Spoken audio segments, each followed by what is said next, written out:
Do do do.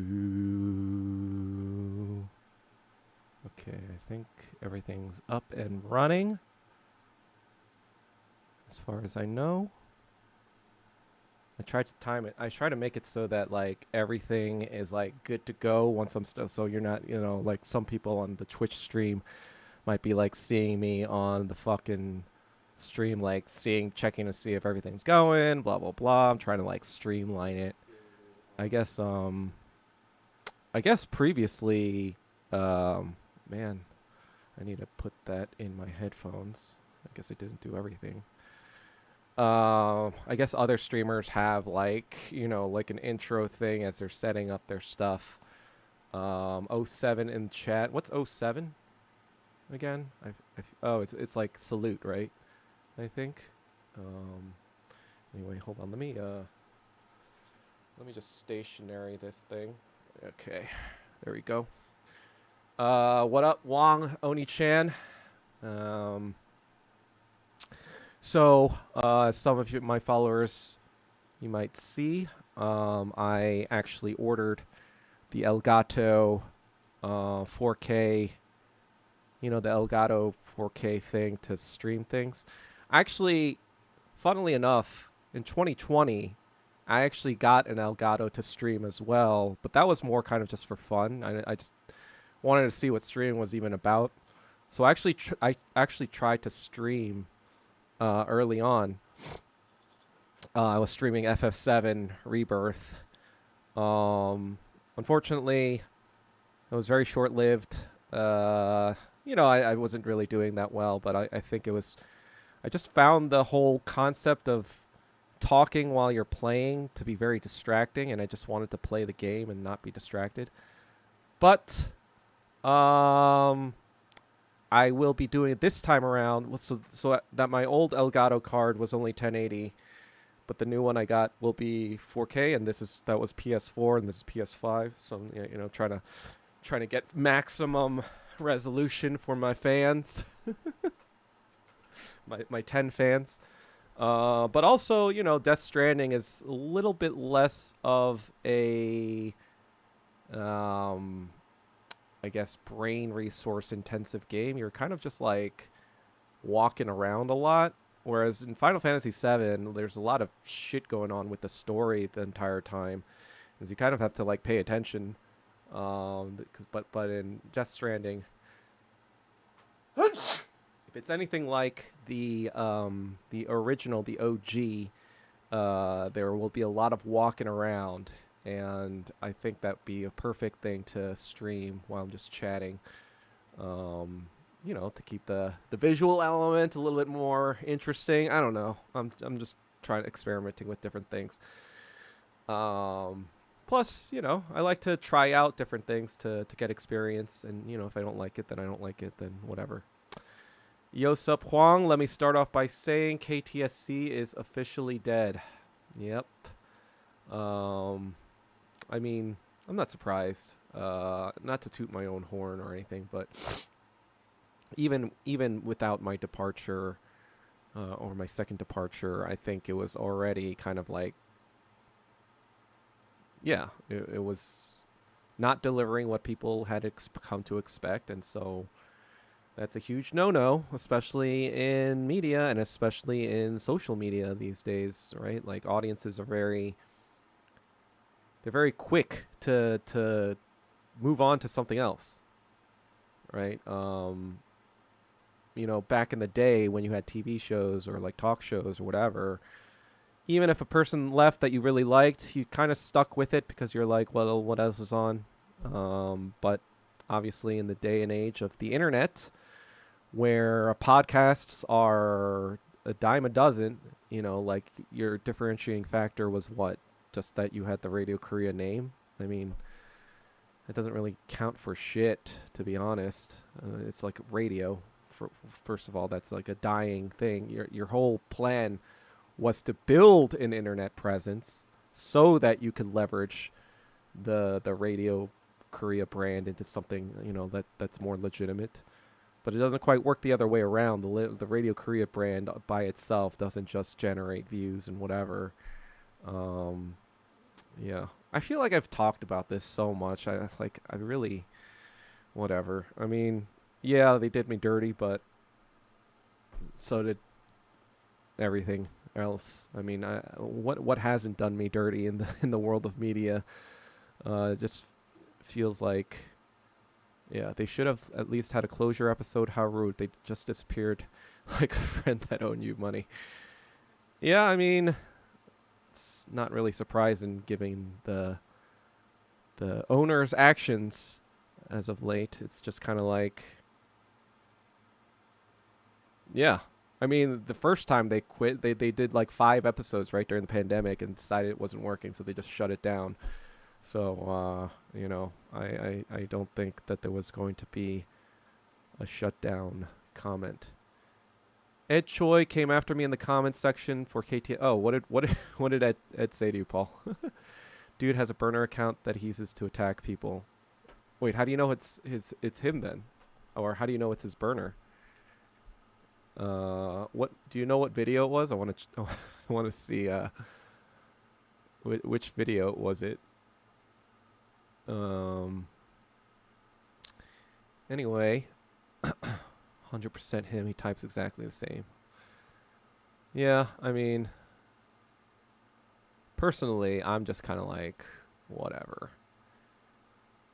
Like, if they want to be the View, the K-Town View, that's totally up to them, I guess. It's kind of sad, really. Exactly. How does one screw up anything Korean content related? Yeah, I mean, I think, hopefully people start coming to me, right? That's why we're all here, right? We're trying to start something. We're trying to start a movement where the true Koreans know where to get their real Korean content, like the not the fucking, K-Town, not even like, because that's the whole thing too. I just feel like the whole concept of K-Town, especially in the past 10, 15 years, and its quote-unquote popularity, especially within the LA, foodie community or whatever, it's just like another form of commodification as coolness. It's like, oh, now that people like K-pop, now that people like K-BBQ, now that people like this, now we're cool. And it's like, what? So we weren't cool like 20 years ago when it wasn't? It's just like this, like, I just like, yeah, I just think it was, like the way the show was trying to go was trying to capitalize off the commodification stuff. And I'm just kind of like, well, yeah, sure, but that's just,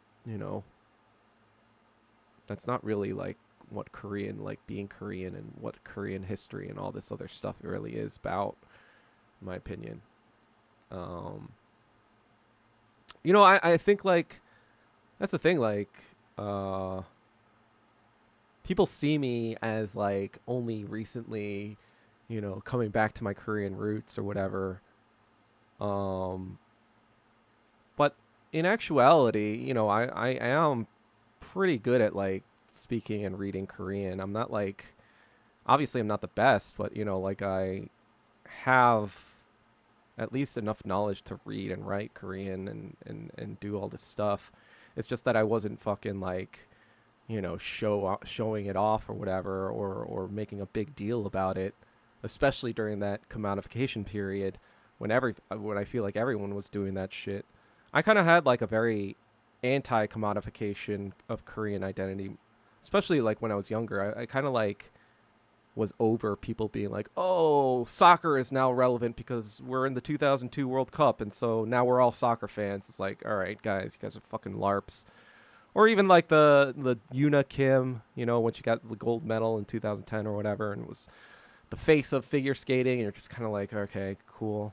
And then even Chloe Kim, right, like the snowboarder, who's like, oh, like look at me, I'm Korean American, and well, you know how that turned out. Sup D Wallace, and yeah, K-Town was definitely just hood. It was the hood. I mean, like, it's still literally like one of the poor neighborhoods in Los Angeles.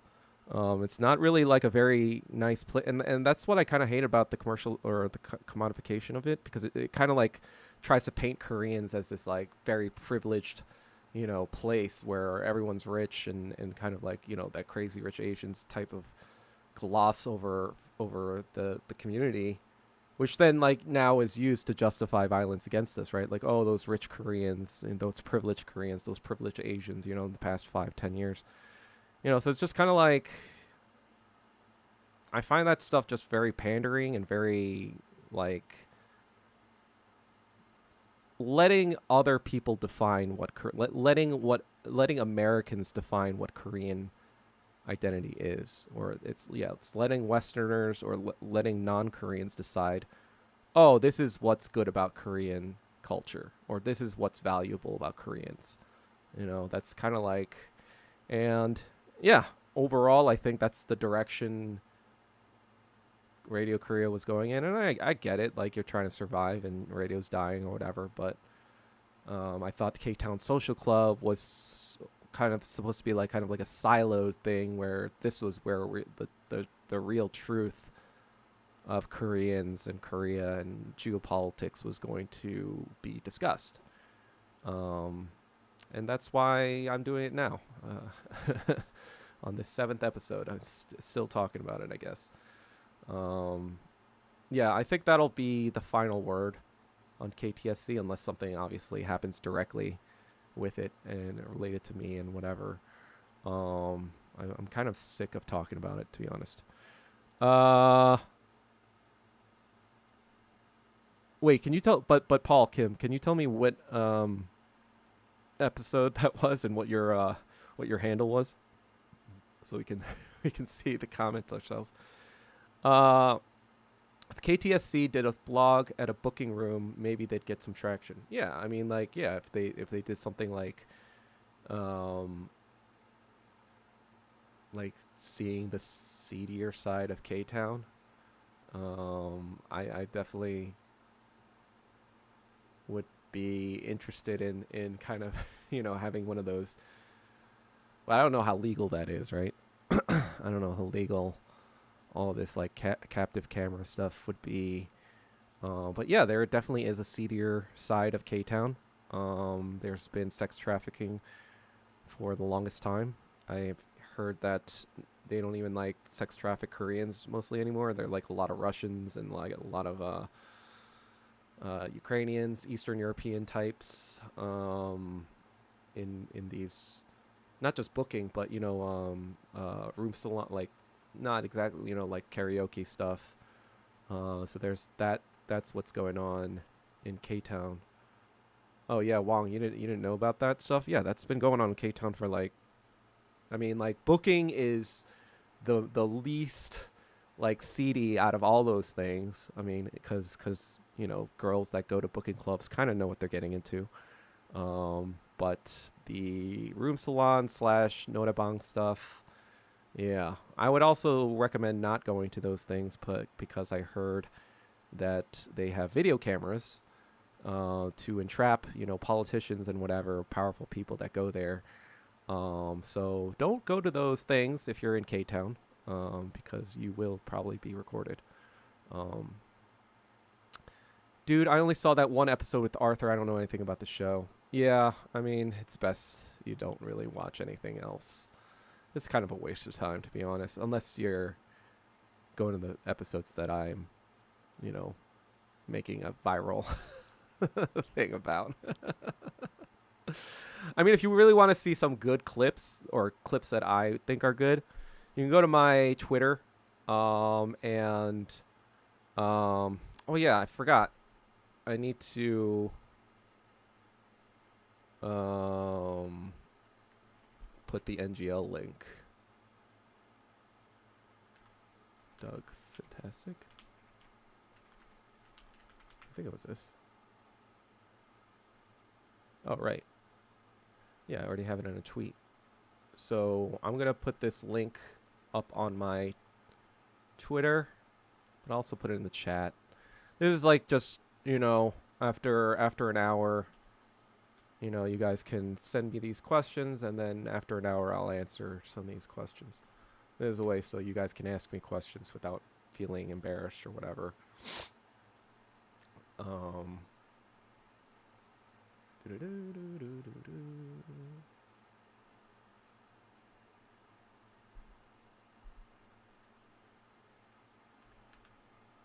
Those watching the stream.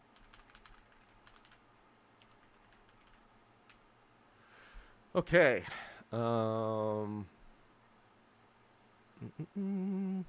What was I talking about? I don't fucking know.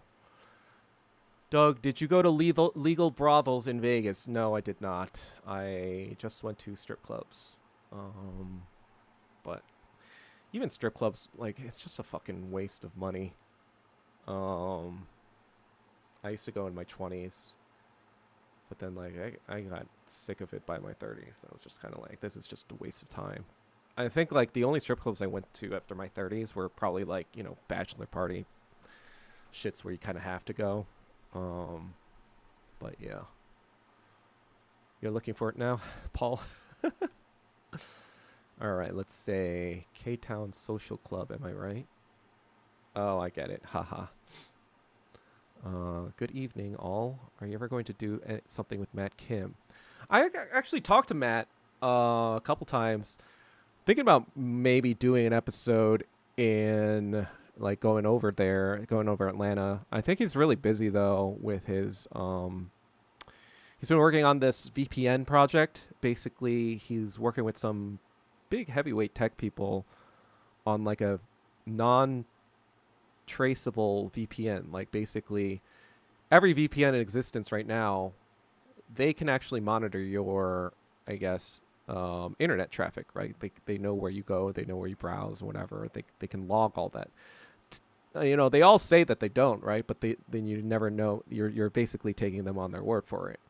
So what Matt Kim did was he made this, you know, he hooked up with some heavyweights, tech heavyweights, and they were able to create this VPN where it's open source and you can see how they don't have access to your internet traffic. I don't know how. I'm not an engineer. I don't know. I'm not a techie, but apparently that's what they made.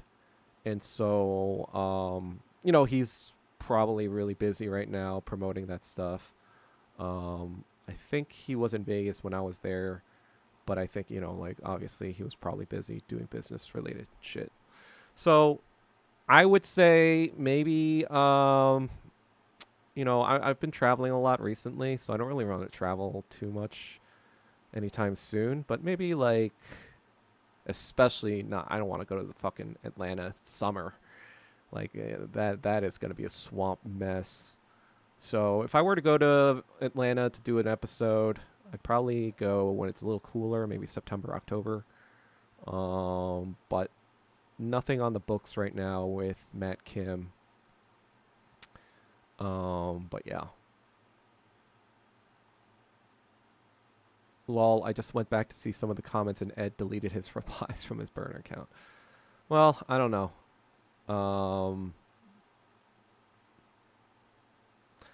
Yeah, I don't know. I mean, I'm not on the worst terms with Ed, so I'm not, like, whatever.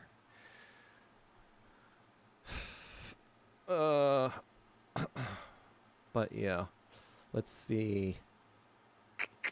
I heard Blue Sapphire had the Asian trans. Well, I never went there, so. In Vegas, what I've been told is that Spearmint Rhino is still the gold standard. Sapphire is kind of the second place. And then other places are kind of a lot lower tier.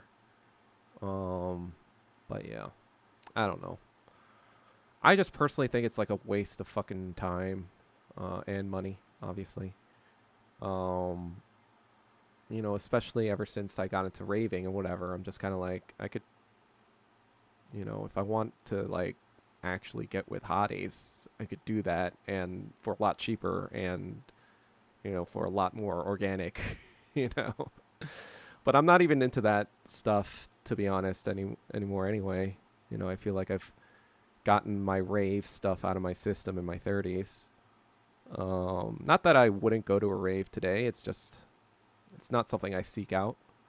I remember 10 years ago it was something I would very much seek out and look forward to. I would try to space it out every few months to, minimize the damage to my brain. But yeah, nowadays it's just kind of like I'm old, man.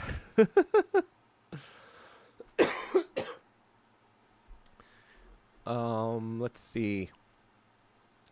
Not that bad. Only 95 here. Oh, you live in Atlanta?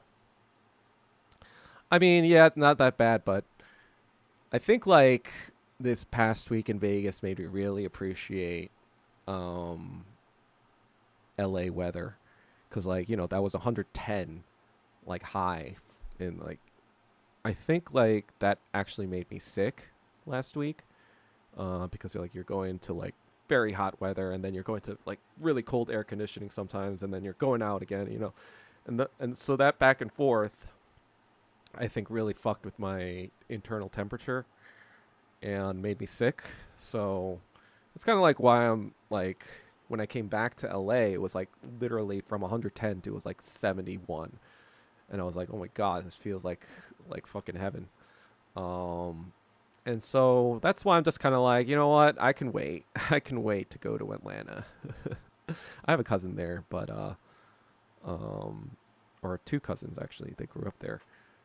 Um, and so I can wait to see them in a couple months. Um, but yeah, leave Ed and his burner accounts. He's a good dude. He is a good. At the end of the day, he is a good dude. He's just trying to do the right thing, I guess, in his own way.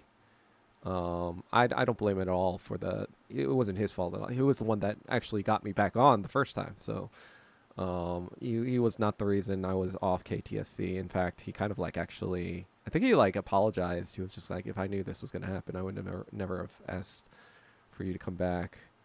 And so yeah, it's good dude, I guess. Hodge and Ed beef. I didn't even watch that episode. I guess I should watch it to see what the beef actually was. He thought I was Hodgin using a bird.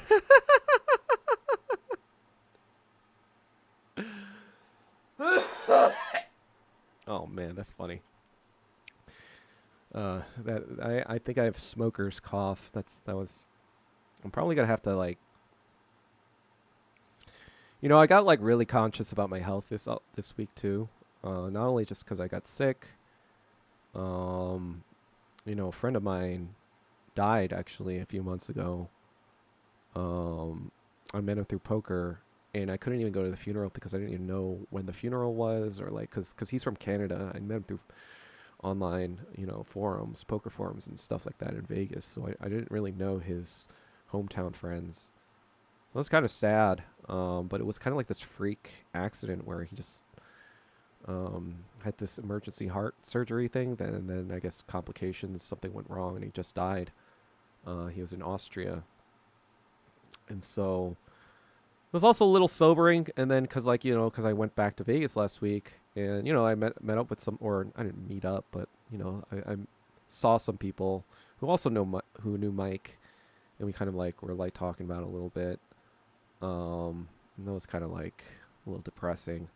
His funeral's up on YouTube, so I'm gonna probably watch that at some point soon. But yeah, it's been thinking about that, and another friend of mine is battling cancer, and so that's also on my mind. My dad's also is um not in any danger right now, but he was hospitalized for like a long time last year, and it's just general oldness. His body's breaking down. So I've been thinking about health a lot, just because like I've been pretty blessed to have a relatively healthy life. No real scares, and I guess like this, smoking vapes and stuff. There's no real data on it, right? Like we don't know what's going to happen to people 20 years from now who've done that a lot. So I think I'm trying to, you know, taper off that. If I do any sort of weed or whatever, it'll probably be edibles, or I'm trying to, kind of like make it so that it's mostly edibles. But even so, like, um, I kind of like got sort of addicted because I was using it to sleep a lot during the pandemic. And so I just became very dependent. Like if I needed to just go to sleep, it'd just be an easy kind of fix. And yeah, that's kind of like once you get into that habit, it's kind of hard to like be like, oh, I'll just try to sleep regularly, and you're just kind of like, well, I could just sleep using this a little bit and just passing out. And so, especially during this trip, I think I've noticed. Besides also being sick, I think I was like coughing up a lot, and so yeah, all this to say that I'm trying to taper that off. We'll see how well that works out. Because sometimes life is very depressing, and yeah, it's hard to go to sleep when you have so much, on your mind. That's kind of like what I've been, I tweeted yesterday about Twitter. I said something like, I'm kind of over Twitter too. I mean, obviously I'm not going to do one of those stupid, oh, I'm leaving Twitter, I'm never coming back. Like, obviously I'm not fucking retarded or, performative like that. I'll still be there, obviously, but I don't know. I just feel like, I don't know if you guys have noticed, it's also partly because I've been busy recently, but I've been tweeting a lot less, just because I feel like it's just become this like stupid nonsense, and like we've been seeing almost 2 years now of just children getting fucking blown up every day, like videos, these fucking crazy videos, and nothing changes. So it just makes it feel like it's pointless to even talk about it. And I guess that might be the point, right? That's probably the point, right? Like to make people so disillusioned, which is why I'm not going to actually stop posting or tweeting or whatever. But it just feels like, yeah, I don't know where I'm going with that. Once I told John Kim 1995 that I wasn't Hajin, they suddenly made up a couple episodes later. I guess I could share a little bit about. No, I don't want to do Ed dirty. Let's just say I was brought on by Ed for a reason. That's all I'll say about the Hodge and Ed beef. Never got an alert. I don't know what's that. Oh, do you get alert when I start? I remember when Asa Akira was at Spearmint Rhino. Oh, she was? Yeah, I mean, I think a lot of porn stars were like did work at the Spearmint, because like back in the day you didn't have OnlyFans, right? You didn't have whatever. Once you add, like, I think that's the economy, right? Like, you do porn scenes, right?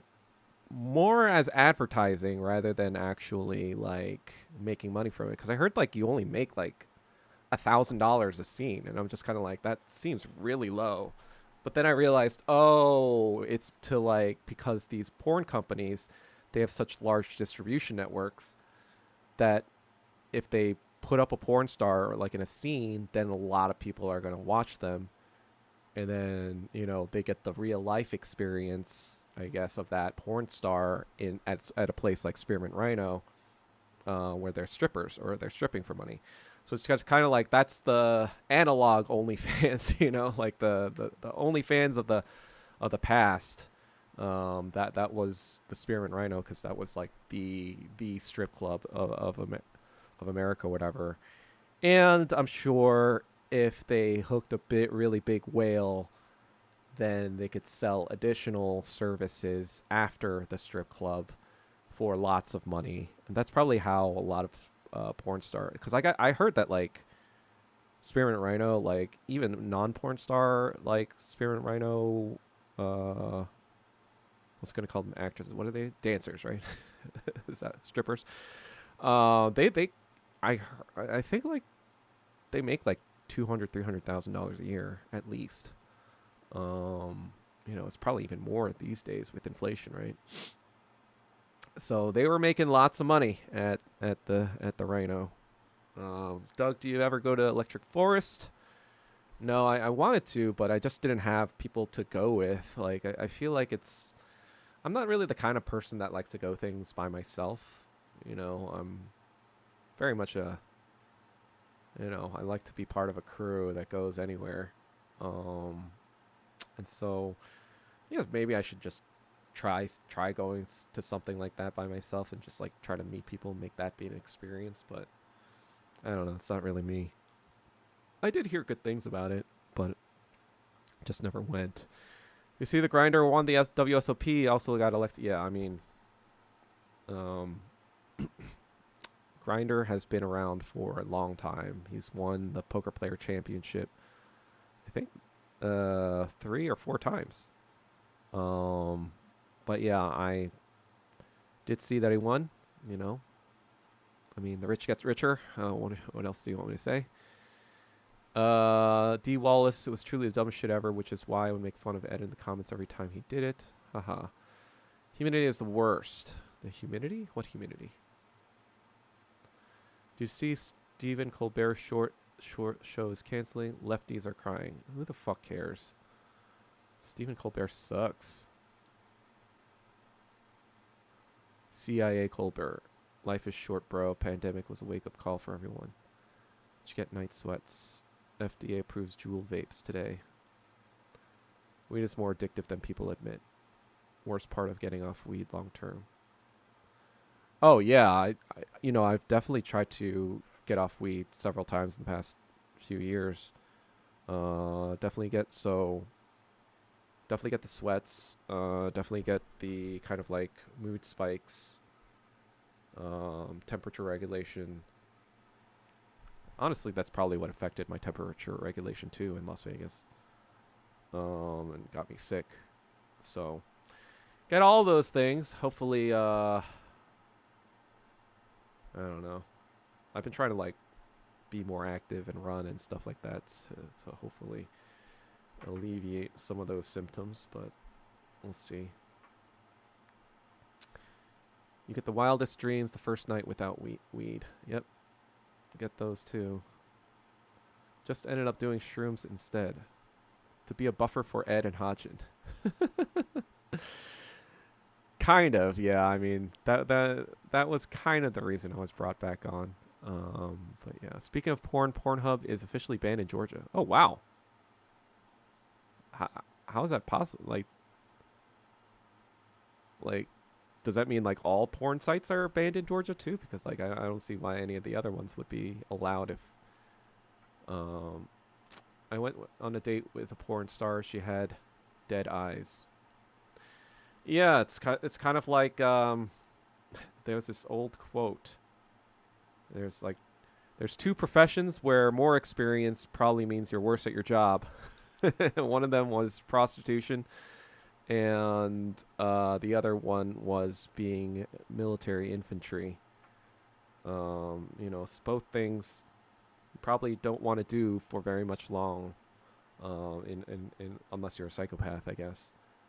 In which case you would already have those dead eyes. But yeah, it's just kind of like that's what they're doing, right? They're kind of selling their selves. It's unfortunate, obviously. Yeah.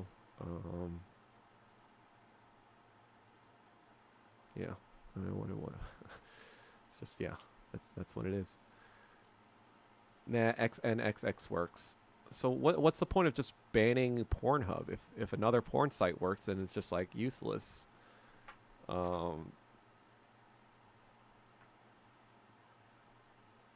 Yeah. So like, it's like that's why banning porn isn't really a thing unless you have the entire country banning porn too. Because I'm sure like they could just like IP spoof, get a VPN, get that VPN my friend is building, and they can watch all the porn they want. They didn't really make it too hard. You know, where there's a will, there's a way, right? Like where there's a horny person, there's a way. You know, it seems like a pointless thing to just ban if you're not going to ban everything. But whatever. What do I know? I'm not a state legislature person. I'm just a person who's, yeah. Oh yeah, I guess for the latecomers, I I did buy a Elgato 4K card. It's coming on Amazon. That's the one where I can start streaming Death Stranding. So that'll be coming on future streams. So this will be kind of like more of a fun stream, I guess. You know, I'll still probably fucking shoot the shit all the same. It's just, you know, there's an added visual element while as I shoot the shit about whatever. You know, like not a lot really happened in the past 4 days news wise. Let's see what's going on. Let's see what's going on in the world today. Or you know, it's just like more Epstein shit, and Trump obviously being an Epstein client, and you know, it's just like so stupid. I heard people say that the biggest thing about the Epstein thing, where I guess like I have to research some more about that, is the financial going ons. You know, everyone knows obviously about the weird sexual shit and the sex trafficking, but apparently the financial stuff is where they really don't want people looking, because that reveals kind of how the whole system somewhat works. Doesn't Trump have gout or something? I think he had some like vein problem. I don't fucking know. Pornhub didn't want to comply with it. Other sites did. Well, whatever. Who cares? Who cares? It's just like a nothing thing that people are going to get around. If people really want to, especially in like, you know, today's day, you know, maybe like 20 years ago when the internet was a lot newer, people would be like, oh, I can't get my porn. I don't know how this works. You know, like, but in this day and age when people literally grew up with the internet and grew up with porn on the internet, you know, that's the thing too. Like the first time I ever saw pornography, like as a, I think was like, I want to say it was 10 or 11. You know, like one of those JPEGs that like he's of like a, and I think it was like it was all softcore shit. Like I didn't see like hardcore porn until I was in college. That's kind of like how sheltered I was. Or the more cynical side of me would say that's how, you know, laggy the the times were, where you couldn't really watch, you know, hardcore porn on a 56K modem, right? Or you couldn't watch high quality porn, I guess, or hardcore porn on a 56K modem. But yeah, these days people, you know, kids are probably getting it. You know, that hardcore stuff. It was funny. I think like the first time I even like learned about hardcore porn existing was when I was 7th grade. Then I would have been 13. I was 13, and then I was like, you know, talking with some kids about the internet and stuff like that, you know, because the internet was pretty new at that point. And there was this like weird, nerdy. This is like the proto incel, you know. He was like, "Oh yeah, you gotta get that hardcore shit," you know. I was just like, "Okay, buddy.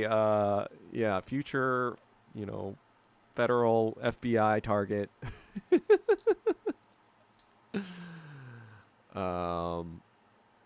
You know, that was funny. This was back when like Tomb Raider was like, oh, that's titillating, you know.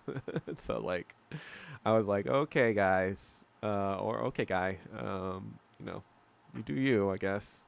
I'll go over here and play my Hearts tournament at the nerd camp.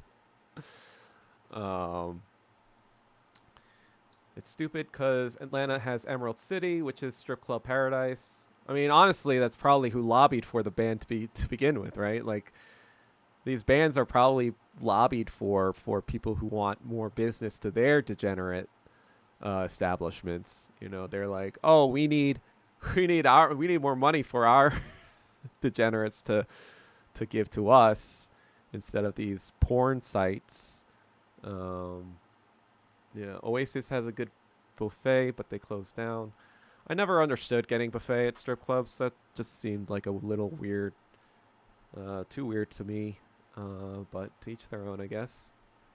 I had to watch porn from Cinemax after dark. What do you mean you had to watch porn?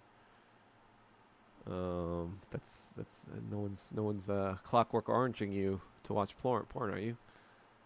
Best porn star back in the day, Tara Patrick. I met her, lol. Why do you say she's the best? These are the issues that you care. Man, somebody really does not like Ed, does he? Does he not? Is she still fine? Why is this chat filled with cooters? Yeah. Yeah, you guys can get a room, if you want to. It's funny story, Tara Patrick after used Carmen Electra's real name as her porn name. Wait. So Carmen Electra's name is Tara Patrick? I guess? Like real name? I don't even fucking know. Who cares? Who cares? Who the fuck cares? No one cares. Paul Kim Lamau. That's what this life is, just meaningless nonsense. Trump offers production of some Epstein material after pressure. See, even the fucking Google News is just talking about Epstein, blah blah blah. You know what's funny? Like all these like Democrat politician now talking about Epstein, I'm just kind of like, oh, really? You guys weren't bringing up Bill Clinton. You know, well, like, he was like he was probably the primary fucking customer. You know, like, I think there was this thing during the Epstein trial where there was like wasn't there like something where like it was confirmed that like he was with 4 teenagers there or something? Let me see.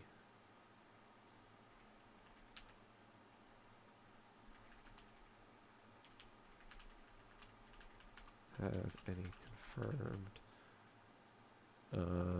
doings on Epstein Island that came out during the trial? Doug, I'm missing live badminton for this. What is live badminton? I just searched up Tara Patrick, bruh. She's fine. All right, bro. Epstein had a weird painting of Clinton in a dress. Yeah, I'm just kind of like, that is so fucking obvious. All right, here's what came out. During the trials related to, there were indeed mentions of Bill Clinton in the context of his association with Epstein through flight logs of his private jet, often referred to as a Lolita Express. Here's what came out. Confirmed that he flown to Epstein's private plane several times. Okay, so he's definitely on the list. These flights were generally between destinations like Palm Beach and New York, not directly to Epstein's private island. Yeah, probably because, you know, they would take an even more private plane to that island after they got to Miami. No accusation. Denials from Clinton. Accusers claim. Oh, one accuser stated in a lawsuit that she saw Clinton on the island. It was not substantiated or proven in the criminal trials. Epstein's boasts. Accuser's allegation. Court documents also mention that Epstein allegedly boasted about his association with high-profile figures, including Clinton. Another accuser claimed that Epstein told her Clinton likes them young. However, these were allegations or statements, not confirmed actions. Okay, well, yeah, nothing's confirmed, I guess. Yeah, it's just like all these Democrats being like, "Oh, Trump's on the list. Trump's on the list." It's like, yeah, we all know. You know what it is? They're both playing kind of like chicken. They both know that both Republicans and Democrats are on this list. But it's just kind of like whoever's in office has the hot potato, right? They have the power to force the FBI to release the list or release information about it. So, like the Democrats are playing because they know that Trump is never going to release the list, and they know that they're still on it, but they can say, "Hey, you're on the list. That's why you're not saying it." They know that they could use this as whatever because neither side is going to release the list. And that's kind of like that's what Trump did. He did that too. He was like, "Oh, you're on the list. I'm gonna release the Epstein list if I get elected." It's like, well, when 2028 happens, and whoever the fuck, if AOC or Mamdani or whoever the fuck gets into office from the Democrats, I will bet all of my money that they will not release the list again. And then we're gonna have the same stupid fucking go around like, "Oh, the Democrats must be on the list." It's like, yeah, obviously they're all on the fucking list. Yeah, Biden was definitely on the list. I mean, like, he's on more than one list. Sure.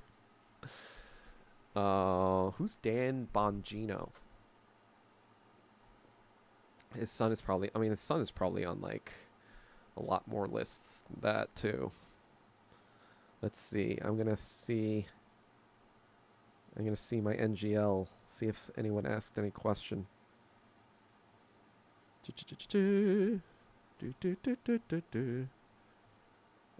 Why is somebody giving me a fucking text like link? Now I gotta go to a fucking thing to open the fucking thing.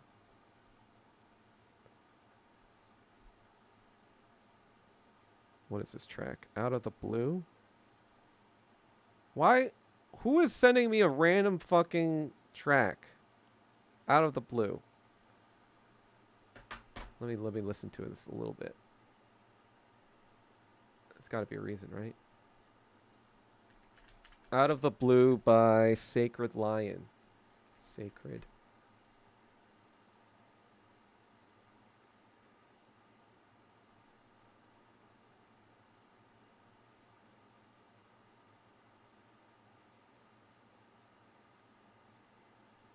Ugh.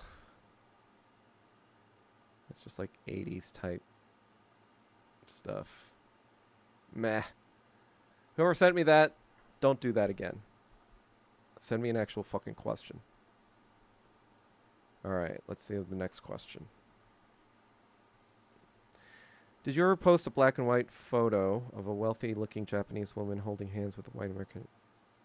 I've been looking all over. Yep, yes I have. I mean, let's see if I can find the link to it. Well, I have it on my computer if you really want it. Let's see. Let me see if I can reverse Google search for it, though, so I can put in the fucking link. All right. Desktop. WMAF Mind Virus folder. Yeah, that's right. I have a folder for the WMAF Mind Virus for when I fucking finally make that video. But here is the photo. Let me do reverse Google search on that. Images. So I can put it in the chat.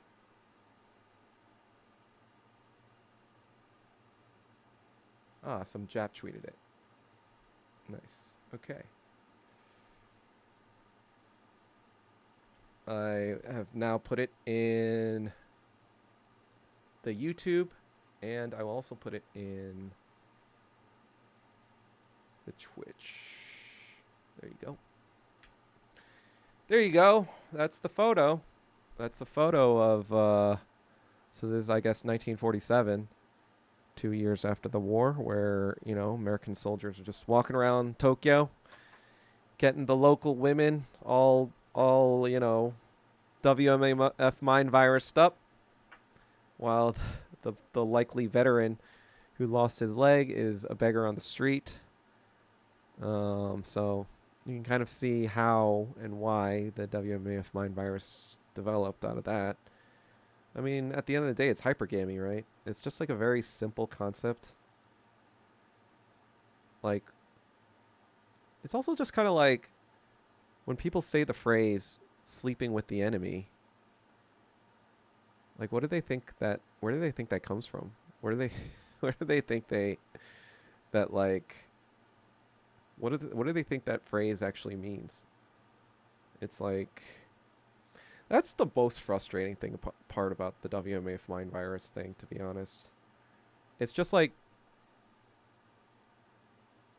once people know about it, it's so obvious that everyone's like, "Oh yeah, yeah, I can't unsee it." You know, it's just like this so obvious thing that for the longest time, Asian women were trying to deny it, and it's just kind of like that was the most craziest fucking part where I'm just kind of like, how can you deny mathematics? How can you deny a 54% out marrying rate?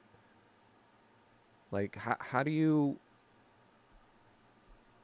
like how does that make sense to you that that's just random? That's just like, oh, that's just people finding love. Like, love is love, and people just find love love with white men, I guess. you know it's just kind of like, really, you're really just gonna try to lie like that?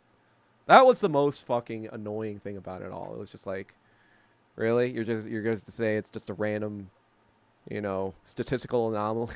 Like this statistical anomaly is just random chance. You're gonna ignore all the fucking bullshit Asian women say in public.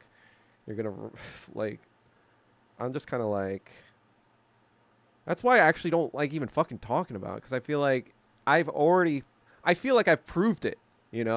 I feel like I shouldn't even have to talk about it anymore. I feel like it should be fucking readily obvious to everyone who is not fucking retarded.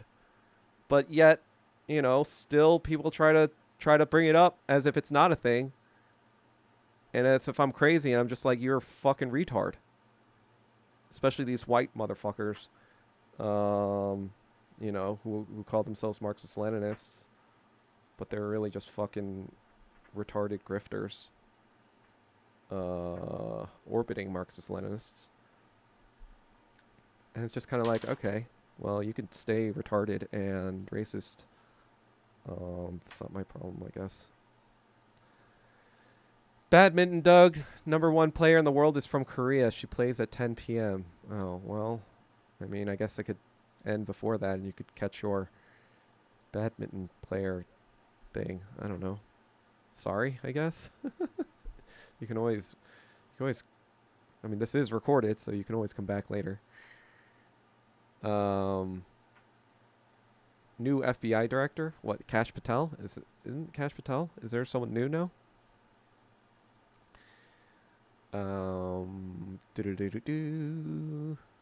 But yeah, I don't know. Are most of you guys from KTSC originally? I'm trying to figure out, like, okay, how do we get more KTSC people to, find me, especially the ones who are like, where's Doug? Where's Doug? I feel like I should comment on those places, being like, hey, if you want to, I've decided to do my own thing. I think that'd be a good idea. I mean, it's not like they're making new episodes anyway, right? So might as well poach some audience members.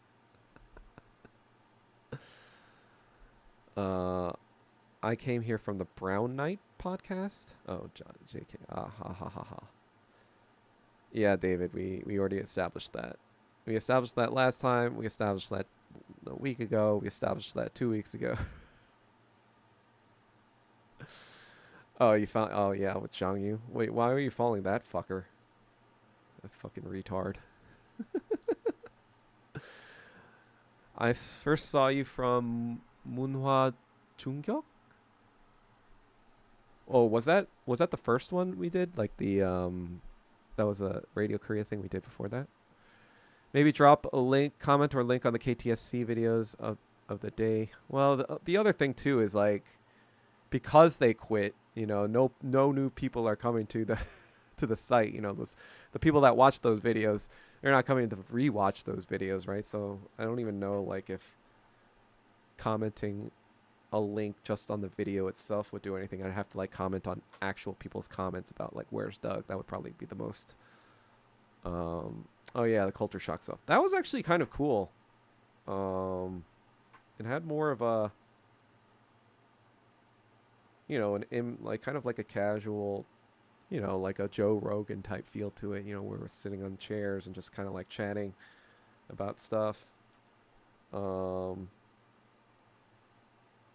yeah, I never quite understood,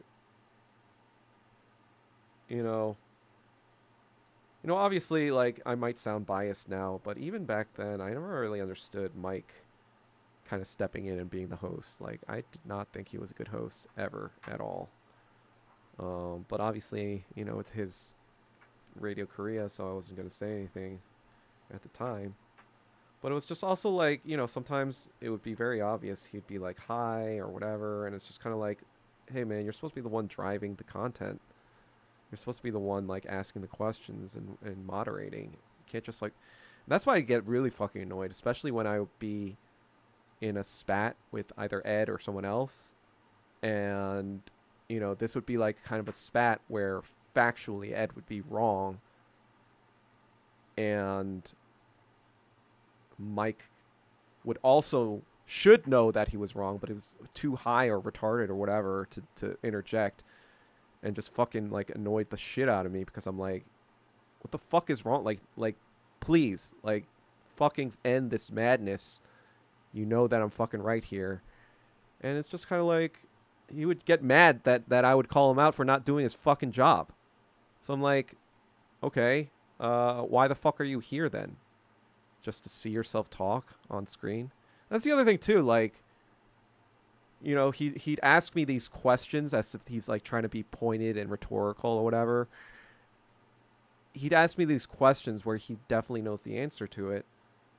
And I'm just kind of like, you already fucking know the answer to it. You just don't want to be caught on camera saying these things because you're a little bitch. You want me to say all these things for you.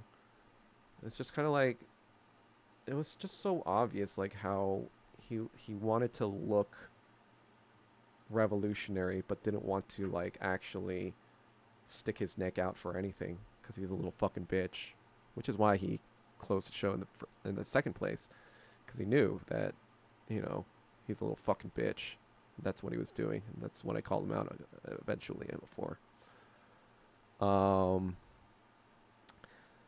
Yeah, I mean, like, dude, I was just kind of like, he would show. I mean, if he wasn't baked, he was acting retarded. Like, there'd be times where I'm like, dude, are you, like, going to sleep right now? Like, what is happening? Like, you need to fucking, like, and Young would come sometimes drunk, and it's just kind of like, what are we doing here? What are we doing? And I was like, that's why I was just kind of like, I didn't like take credit at the time, whatever, but I was kind of like the engine, not only for the hot takes on the show, but also just like, being on the fucking ball, like I was the one who was like trying to cut clips and put them on Twitter and get people watching the show. I was the one that was like trying to like say, hey, we need to put our socials on this thing, especially, since Ed Choi has a lot of things. Like, why are we not having him promote the show in the first place if he's on it? And you know what the fucked up thing was? Like, even though I was, supposedly closer with Mike and I knew him for longer and I did all this shit for him for Radio Korea, that fucking show, like the Radio Korea Twitter or the Radio Korea Instagram, it never followed me. It followed Ed though, because he has 500,000 followers. So it's just like this gross fucking like clout chasing bullshit. I'm just kind of like, you're a fucking cocksucker in my mind to Mike. It's just like he tries to make it seem like he's this altruistic guy, but he's really just like a piece of shit, to be honest. Um, yeah, I mean, like, case in point, I wasn't the only like bad departure or like departure with, bad blood. Young left with bad blood. Michael Wan kind of left with a little bit of bad blood. Not too much, but like it's just kind of like at some point you're gonna be like, who's the actual factor here? That's the shitty person. Yeah, you might want to use a little deductive skills for that. Definitely times where Ed would just say the dumbest shit with no real pushback. I mean, yeah, I was the only fucking pushback. And I was like saying, it was like crazy. I was taking crazy pills. I was like, it felt like, yeah. Especially like every time it was like, oh, it's not all black people, like whatever. And like, I'm just kind of like, oh, God. All right, well, then it's not all white people. When you get hate crime by a white person, why are you so quick to call them out as white? Right? Anyway, Michael Wan was great. Too conventionally conservative for my taste, but willing to have. Yeah, I appreciated Michael Wan. He did concede when he was definitely wrong. And he drank a little bit too much of the MAGA Kool-Aid. I kind of knew the MAGA stuff was over after the Trump assassination attempt, but he kind of like didn't accept that.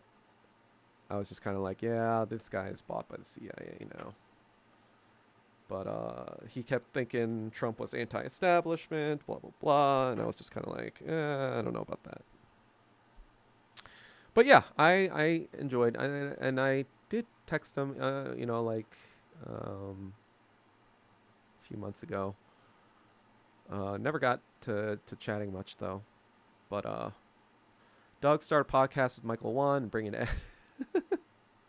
I actually, after the second time I was booted, or the first time I was booted, I was like, hey, do you want to just like not do KTSC and just do our own thing? I think Ed didn't want to do something that either he didn't create or was already part of some bigger organization like KTSC. So, whatever. Yeah, and I think he already has like a podcast with this other girl called What in the Sheepall or whatever. But whatever. This is what I'm doing now. This is why I'm doing it by myself, because I don't want some other person like yapping about some nonsense that's just kind of like a waste of my time, No offense, Ed or Hajin or anime podcast hosts, co-hosts.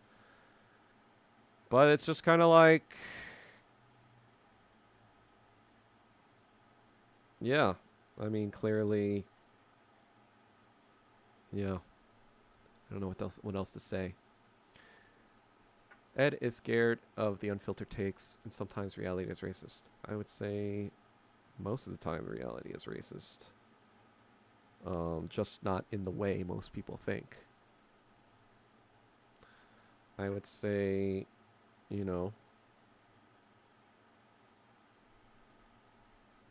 he's like a lot of Americans, they buy into the liberal Kool-Aid because that's the only point of reference of morality and history that most people in America have. But yeah, just knowing everything about imperialism, you realize how much of that is just bullshit and nonsense. Like even the civil rights movement, a lot of people still don't realize that it was just, it's like no different from black liberals in government, at the UN, cheering on the Gaza genocide. for the longest time, the NAACP and a lot of black liberals basically just taking money from the Johnson administration to promote the Vietnam War, to basically say to black youth and black, people like trying to better themselves in life, right? They're like, hey, if you do this, this is a real, like, join the military. It gives you discipline, it gives you honor and respect, and this is how you prove you're more American. This is how you prove you're part of the society. So they pumped a lot of that fucking bullshit, and a lot of black Vietnam War vets, they came back and they were like, what the fuck is that shit? Like, what the fuck were we going there for? We were promised all this shit, and now everyone hates us. And it was like a terrible fucking time. But then nobody ever talks about that. Nobody ever talks about how the civil rights movement was laundered through the genocide of Vietnamese civilians. And so when you're missing that piece, I feel like any sort of like discussion about race in America is just fucking fraudulent without that piece. Like you just cannot. Like, that's the whole thing about liberalism too. Even the American Revolution, for example, when they were talking about freedom from despotism, freedom from the king, right? They were talking about a lot of them were saying, we will not be your Negroes.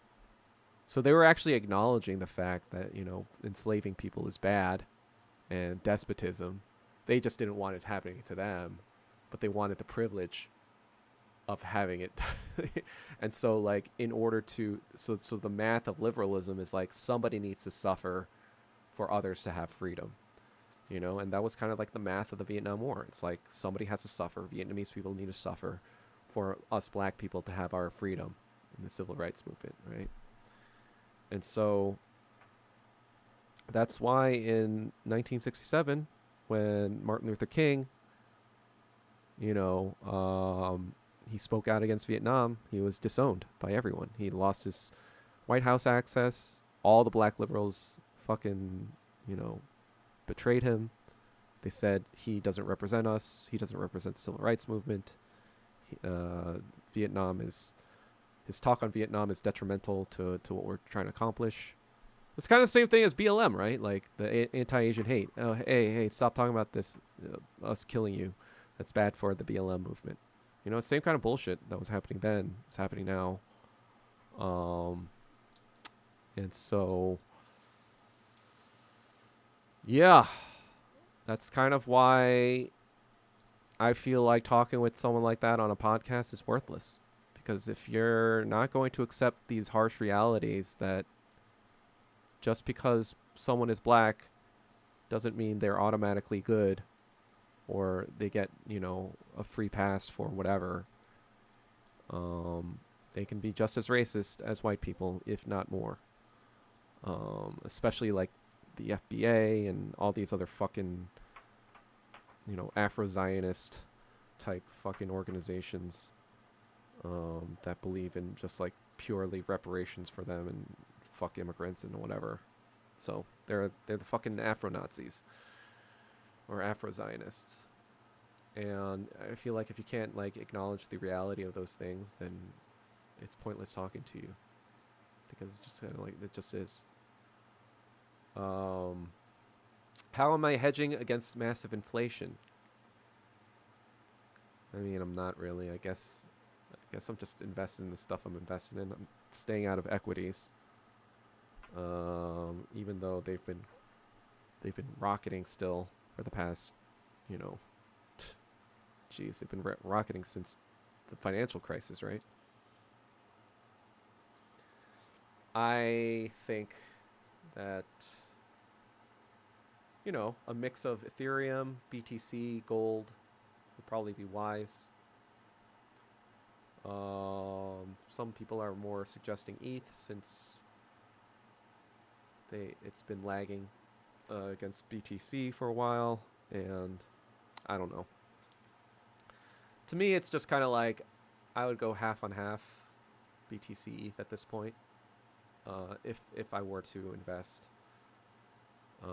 free cash, but also acquire a decent amount of gold if I'm feeling very defensive. Um, I would a lot more to gold than crypto, just because that seems the wiser thing to do. But I would say equities. I would not put money into any equity right now because I don't know. I mean, I've been saying this for a while and it hasn't come to fruition, but you know, it's one of those things where it's one of those things where it's just kind of like I like to I was in Vegas, right? I was in Vegas and I was playing craps a little bit with a friend of mine. He loves playing craps.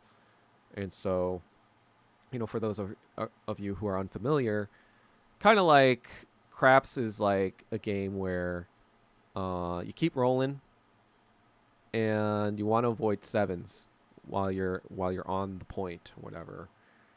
And then basically if you win 2 points, if you roll 2 points, you're usually pretty good. Because the other thing you do at craps is you put money spread throughout the thing so that every time it hits a number that's not 7, you kind of get something back. And so I feel like the stock market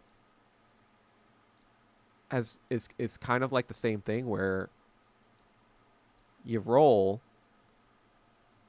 and every roll that's not a 7, you get money back, and then you press your bet too. Like let's say you had some money on an 8 and you hit an 8, so you get some of that money back. So but you decide, sometimes people decide, hey, part of those profits I want to press my bet on that 8 again so I can make more money when it hits an 8 again. So like your stack kind of goes up exponentially. And usually if you hit 2 points, you're usually at least break even. So you're kind of like free rolling for the rest of it. So I feel like the stock market is basically one big roll, where, yeah, for the past 15 years or so, 15, 16 years ago, it's just been pretty much going up, except for that minor blip, I guess, in 2020 when we didn't know what the impact of the pandemic would be. And it kind of just like strengthened all the tech companies, so which now dominate the stock market, right? And so, yeah, it's one big roll, but that eventually that 7 is coming, right? 1 out of 6 times. I've heard of rolls that have gone for 4 hours. I think that's like the world record. The way you can kind of do it is like if you get the 7s out of the way when you've already hit the point. So when you haven't passed the point yet, or you haven't set the point yet, that's like the beginning of the bet, where you put it on the pass line or the don't pass line or whatever. And that's when you can hit a 7 and not lose everything, because now it's the point hasn't been set, so you actually win. It's a small bet that you win, but you win that bet. So kind of like, I guess you could get your 7s out of the way by rolling it then during that time. But I guess like, anyway, the main big point I'm making is that like,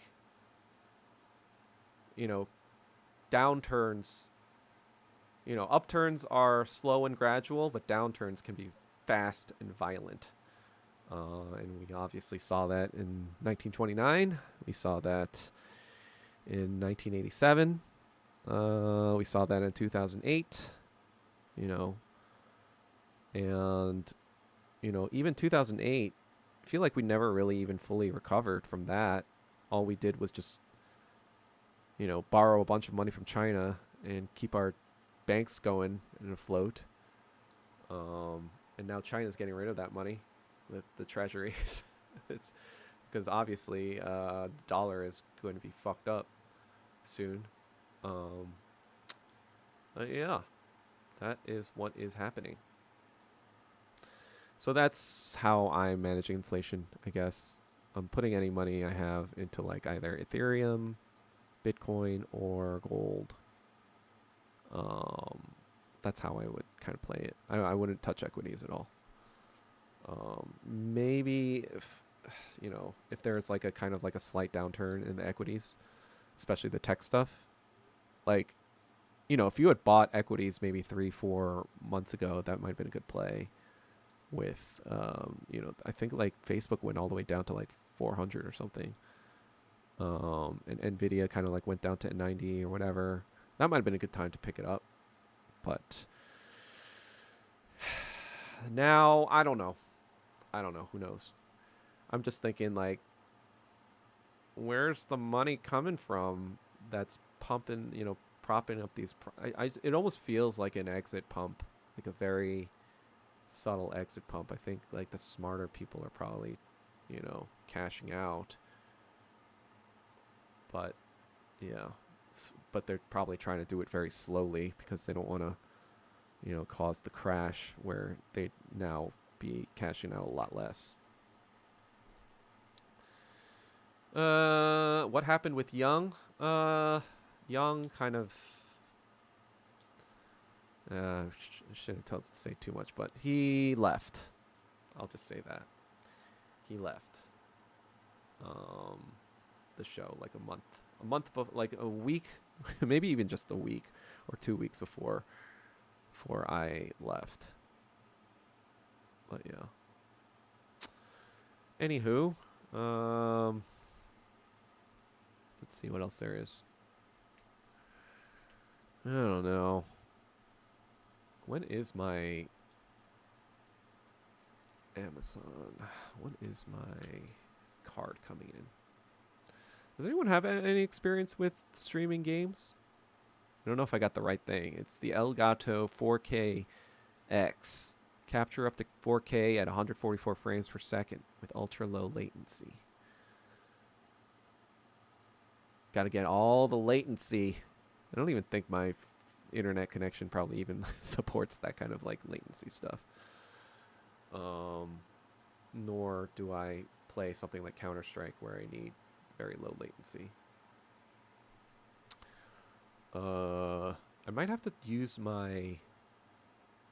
Would you guys want me to stream here in my room, or would you want me to stream in the living room?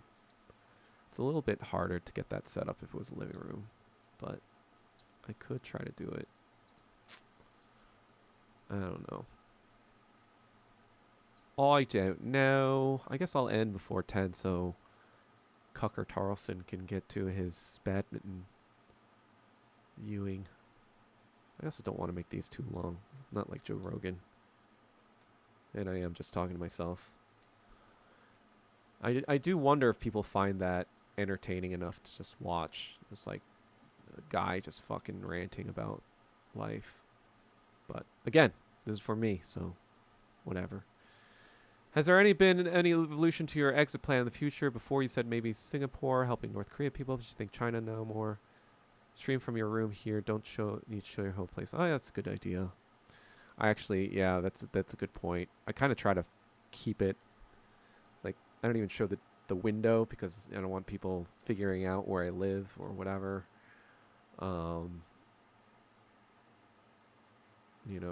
So that's probably a good idea. Exit plan. I thought about that a lot over the past year or so. Just kind of thinking about logistics too, and like what would kind of be going on, whatever. I'm not going to Singapore anymore for that North Korea stuff. I think that might be a dead end. And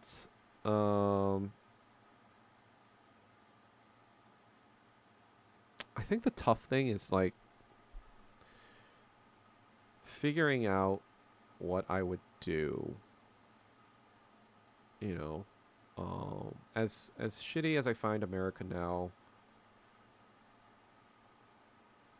I'm now, obviously now I'm part of the party, and so I've got stuff that I need to do right here, and or to help out, and I am still friends with people in LA that I'm working on some projects with. Like, yeah, I guess like Radio Korea was that too, but I guess that ended. So I'm not beholden. I don't need to be in LA. Part of the reason I'm still here is just because like I have a very favorable rent situation, so it's just kind of like I almost feel like obligated to stay here. Um, I am floating the idea of being bi-coastal, possibly. Just because my dad is a little bit more advanced in age and his health isn't that great. So that's kind of like my current new idea, possibly being bi-coastal, going to New York, when it's not super hot or super cold, and then being in LA during the times when it's, you know, yeah, during those times, right? And so that would be kind of like the idea or plan. Um, as far as China in general, I've thought about that too a little bit more. And I don't know, I just feel like if I go to Shanghai, I'd actually probably run into a lot of liberal types that I would probably hate Shanghai. But then like I kind of need to go to a place that's a little bit more cosmopolitan since I don't know English or I don't know Chinese at all. Though I guess I could like just immerse myself in Chinese and have to, learn or whatever. The other thing too is like at the end of the day, the biggest thing that would probably get to me is the boredom or the loneliness of and that would feed into boredom. Like going to a new place when you're 41 and you don't even know the language and you're just trying to like even like make friends, let alone start a new life. Um, it seems like a very, you know, Albert Einstein in 1933 when, you have no other option but to run away to England, right? Um, and even then, Albert Einstein obviously is a very famous physicist, so it wasn't like he was going to be at a loss of finding friends, like or finding a community to be a part of. Um, but yeah, like I think at this point in my life, maybe if I was 10, 20 years younger, it'd be a lot easier to just pick up and go to China. Um, but God, I just feel like too old to start over like that. I don't fucking know. I've been just there's a lot of things I've been thinking about, and it's also kind of I've just been exhausted recently, just mentally. I do have a personal life, believe it or not. I have personal problems and a lot of problems that I try to keep buried because, A, nobody wants to hear that shit. Everyone has problems. B, I feel like I'd just be ridiculed for talking about them online. So, you know, just like whatever. Just like stuff that's going into my daily calculations. I guess like at the end of the day, I always pose this thought question to myself. Like would I could go to Bali, like a certain Carl Za or whatever, and just like live comfortably, but I feel like ultimately I would be very bored in a place like that. I feel like I wouldn't relate to the people. It just seems like Bali, especially it's just like a fucking resort town. It's like yeah, I would be fine and I would be, living large, I guess, possibly with, the cost of living in Indonesia, and everything. But I feel like what would I even do there? It just feel like, cause me, I like occasionally going to the beach or whatever, but I'm not a beach person at all. I'm not like a tropical island person at all. I feel like I just get like really bored. So at the end of the day, I probably won't leave America unless it gets real bad. Um, because I feel like I have the most impact here still. And in China especially, I just be preaching the choir. And B, I still have some connections. I'm working here. And I still do have friends in some high places in the biggest cities in the world, in America. So I feel like almost obligated to stick around. Nothing. Yeah. Obviously, if something happens and maybe some Chinese woman is like, "Hey, you can marry me and you'll have citizenship here and we can live happily ever after." If something like that happens, I'm not gonna say like, "No, I can't go. I got to stick around here and save the world," right? Some optimal ideal situation where I just be like, integrated into Chinese society tomorrow without any effort on my part were to come across, then I'd be like, yeah, sure, of course, let's do it. But, you know, as far as seeking it out, I'm not going to go. Yeah, I mean, if I were to go to China, I would probably go to Shenzhen, actually. Um, I was thinking that over Shanghai. Shanghai, I do know some people. That's why I was kind of thinking about there too. And I kind of knew some. I do know some attractive Shanghai socialites who could possibly introduce me to some other hot Shanghai socialites. So there is a little bit of a self motivated edge there, but I think if I really wanted to do the whole China thing for real, I probably should do Shenzhen because, well, it's also near Macau, and I could possibly go to Macau occasionally to make some money, playing some poker, support myself that way. But also, it's near Hong Kong, so there's always that.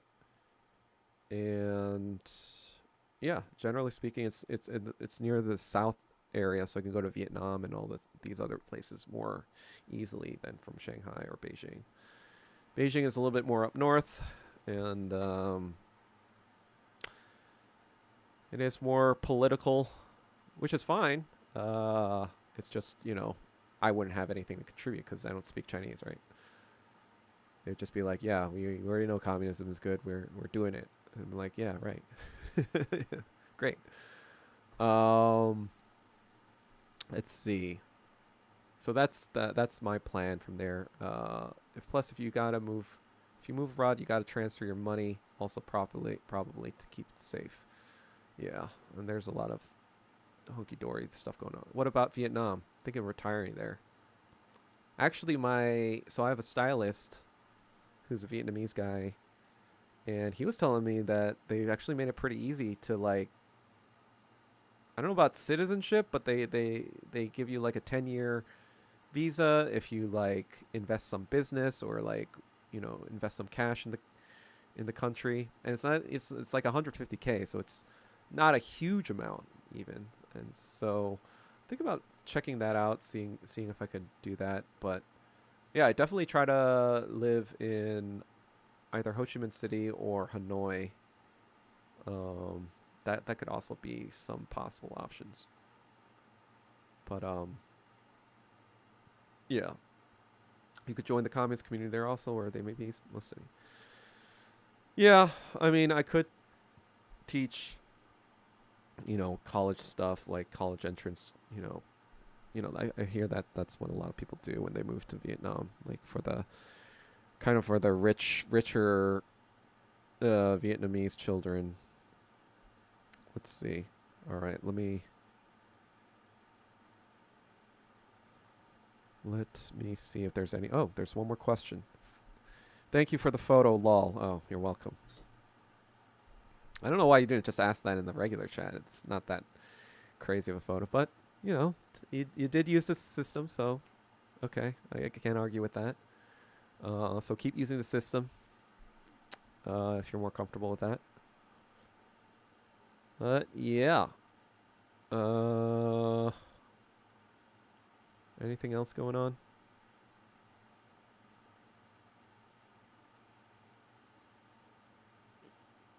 Ugh, God. Superman is Mega's kryptonite. It's like, shut the fuck up. Like, I just fucking hate. I hate everything about the discussion about Superman. Like, it's so fucking. Ugh, God. Well, first of all, I hate James Gunn. And I hate that fucking, sort of like sock dem libtard humor shit. It's just like so fucking annoying. And like, oh, he's an immigrant. I was like, oh yeah, okay. Superman, a guy comes down to Earth and is white. When the population of the Earth is like 1/6 white. I think less actually. It's like, what is it? I think it's like 10%, 15%, something like that. Yeah. I don't even fucking know. It's not even like, yeah. There's not even a billion white people on Earth. But for some reason, this alien from outer space is white. So I like how they try to make it into this like diversity thing, and it's like retarded. But then I also like how the right wing is like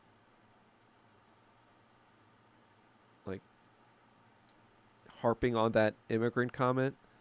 I'm like, how fucking retarded are you? Like, it doesn't mean anything. Like, yeah, he's an alien from outer space. What did you think the story of Superman was? I'm just kind of like, this whole fuck. And I heard it's a pretty shit movie too. So I don't know why people are even getting fucking that excited about it for.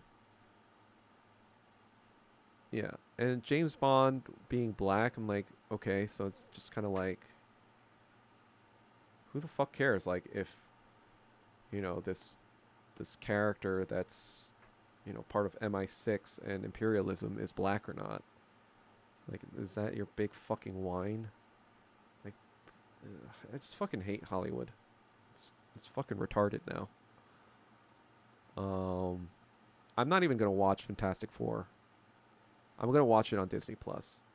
That is the movie I actually, ever since the first Avengers in 2012, when Marvel started making pretty good movies, like for comic book movies, I was looking forward to Fantastic Four since 2012, like being on the big screen, because they had fucked it up twice, and it looks like they fucked it up a third time. So I'm like, you know what? Just gonna watch it on fucking Disney Plus, because why am I spending money on slop? That's how fucking jaded I am about Hollywood. Like, I think I've only watched 2 movies this year, and one of them was Nazatu. So that's like a Chinese movie. Um, I forgot. I even forget what. Oh yeah, Ballerina. Ballerina was the other one, and that was more because like, there was a girl who was just wanted to watch a movie, so I was like, fine, whatever, let's watch this movie. Um, or she really wanted to watch Ballerina, and I was like, fine. And yeah, sure enough, it was like $22 for a regular ticket to like a mediocre movie. I'm just kind of like, why did I go to this? I've been talking about like a friend about this stuff too. Like, well, first of all, the people that go to the most movies are obviously the 18 to 24 cohort, or traditionally that's how it was for the longest time, for over 100 years pretty much. And that's the thing too.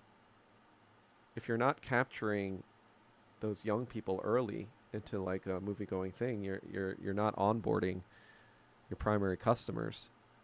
And so I feel like there's almost been like this disconnect too between like these aging directors who have no idea what the fuck is going on and have no idea what younger audiences, like Gen Z audiences, want. And so they just make this fucking like millennial slash Gen X slop that just is so tone deaf now. That's actually, yeah. I actually talked about. I actually wrote Mr. Robot on the introduction to this thing, but I guess I didn't talk about that yet. Um, but that's what I thought when I was. So I had watched a little bit of Mr. Robot, when it came out, but I didn't like really get into it. And since it was on Netflix, I was just kind of like binged a little bit, and I was like, oh wow, this is actually like very anti-capitalist and very explicitly so. Like I was talking about the Occupy Wall Street protests. Not a lot of shows did that actually. Um, and I was like thinking, oh, this is a little ahead of its time actually. Like, this was 2015 when it came out. That's when big tech seemed like not only like powerful but like good for society, right? Like smartphones, like oh everything's more convenient. Oh, I can Instagram and like everything's online and everything's just more convenient. I can get an Uber, whatever. It seemed like the internet was improving our lives back then. And so this was kind of like the opposite, where it's just kind of making the case that these tech companies are evil, literally called evil core. A little on the nose, but um, it's kind of surprising. And it's funny because I feel like back in 2015 when you had more Marvel slop and like, hey, look how good life is, kind of content. I feel like people they've made a lot of money off that content, obviously, like during the 2010s, and they kind of don't know or don't realize they're so tone deaf from the younger public now, like the Gen Z audiences, that they think like putting out that kind of optimistic slop is gonna do the gangbusters again. And it's just kind of like, no, the reason why it was doing well was it was more real. It was more real back then because people were optimistic back then, but that's not what's going on right now. And when you put fucking Marvel slop or Disney slop, yeah. What about K-pop Demon Hunters? Daughter loves it, killing me. I haven't seen it. I mean, I know that apparently it's painting some K-pop men as evil. So it seems like some, anti-Asian agitprop in general. But at the end of the day, it's a kids movie, so who the fuck cares? Um, I don't think anyone really even thought that that was going to do that well, but I guess it did. There should be a superhero movie about Kim Il Sung. Yeah, I actually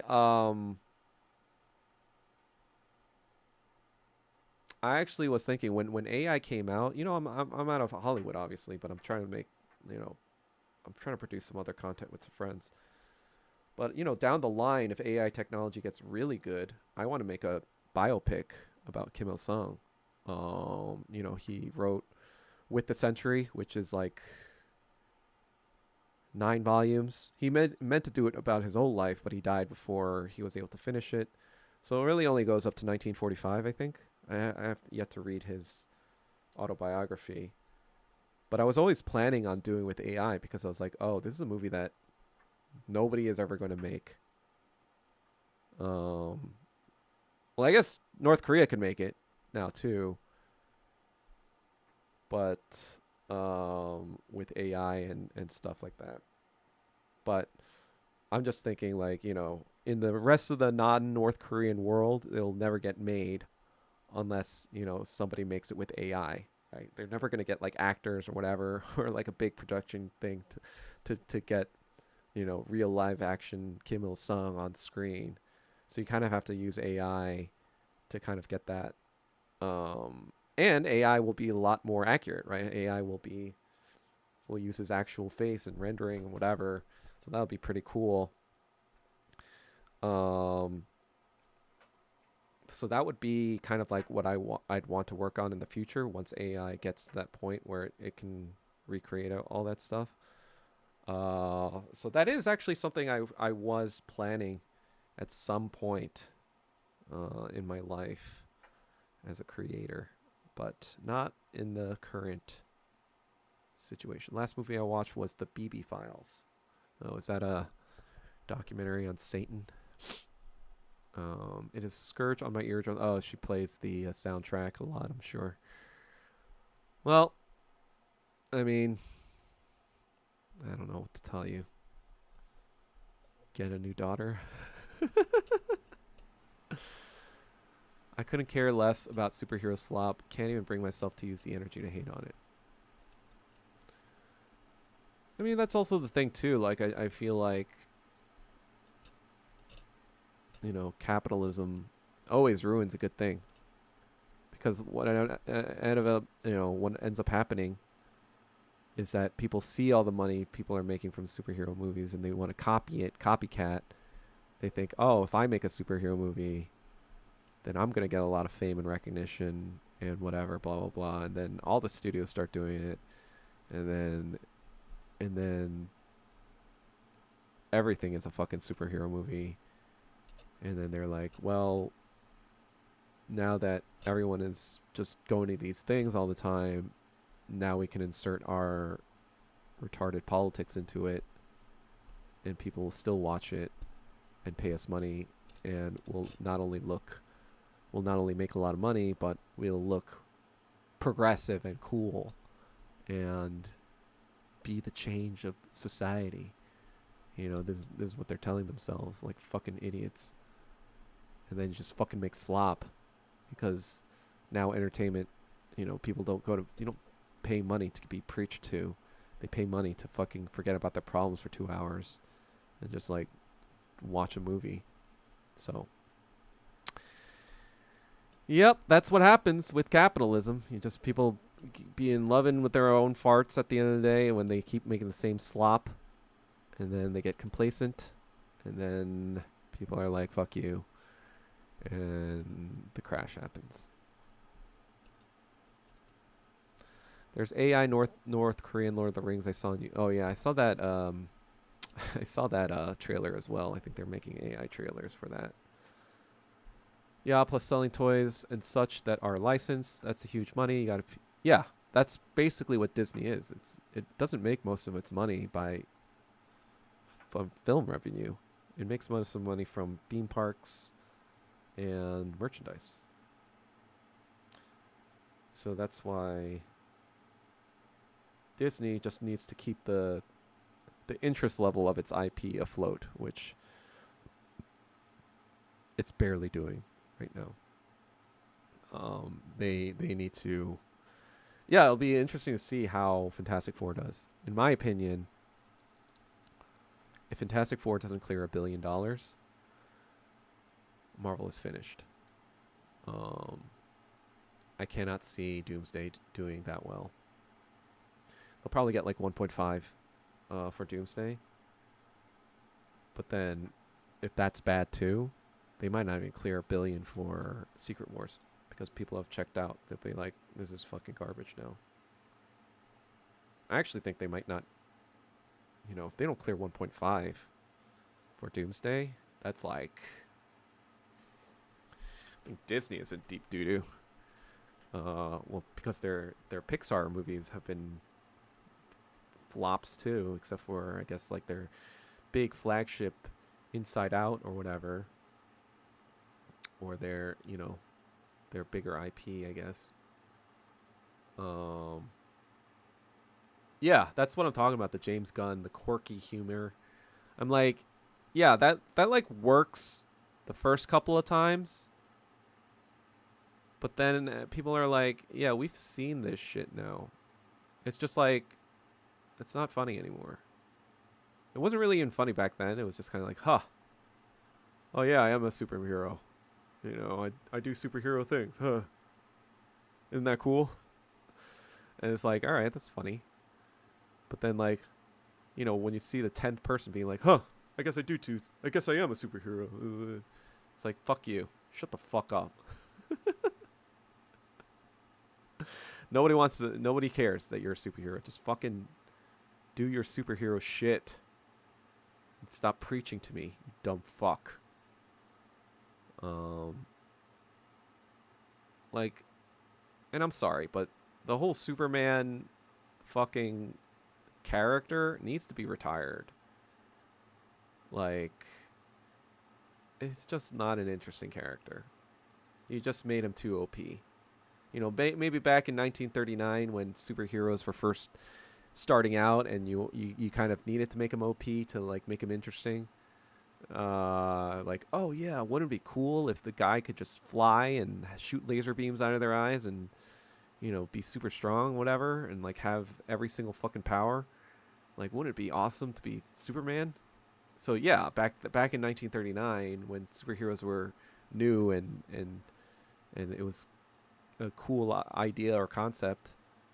Yeah, maybe then it was good, but like, that's right, I'm still fucking yapping Falcon Kick 222. The fuck do you think this is? Hi, a lot of books. Wow, are you AI? You look young for 41. What is the channel about? Midlife crisis boy. Is this recorded content? I wonder who he's.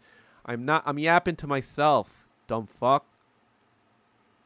This is my channel. This is the channel where 500 million years from now, aliens will find it, be like Doug Kim was saying the truth about reality when everyone else was retarded. That's the purpose of this channel. 500 million years from now, after the heat death of the universe. It's our channel? What the fuck are you talking about? It's not your channel. It's my channel. What the fuck is Falcon Kick 222? Are you like some sort of like Captain Falcon? Actually, I heard that. Wait, I heard that Captain Falcon on the F-Zero Captain Falcon. Apparently, he gets his power from Jesus Christ or some shit. Like, that's his actual lore in the F-Zero thing or whatever. There's quirky Japanese people. Wait, let me see. Captain Falcon, Christian, Jesus. Sakurai confirms Captain Falcon's comes from strong faith in Jesus Christ.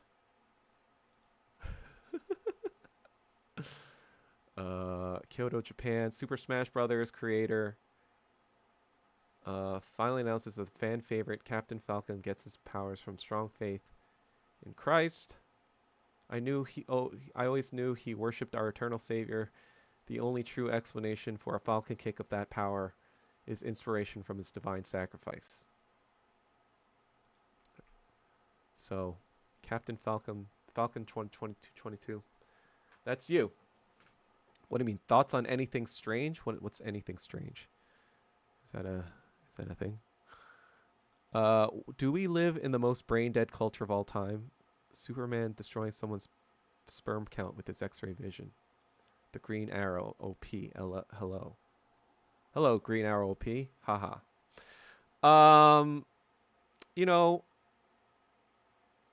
I think like the internet both made people, it made the really smart people even smarter, and it made the regular person more retarded. Because the really smart person is going to have access to all this information. So like, if he's curious about something, he could find out everything about it. And, it's more information and more kind of like access to information. But the average retarded person, they're going to rely on these things like AI or Google search or whatever, and not retain any information in their actual brains because they're so used to looking it up on the internet. So the average person becomes retarded, and more prone to, being attached to stuff that's, viral or, blah, blah, blah, or whatever. It's like, oh, I gotta go with the trends, like there are a lot of more trend followers in the age of the internet. Art is the worst it has been. Yeah, I mean, if you think about it, good art has a moral component to it.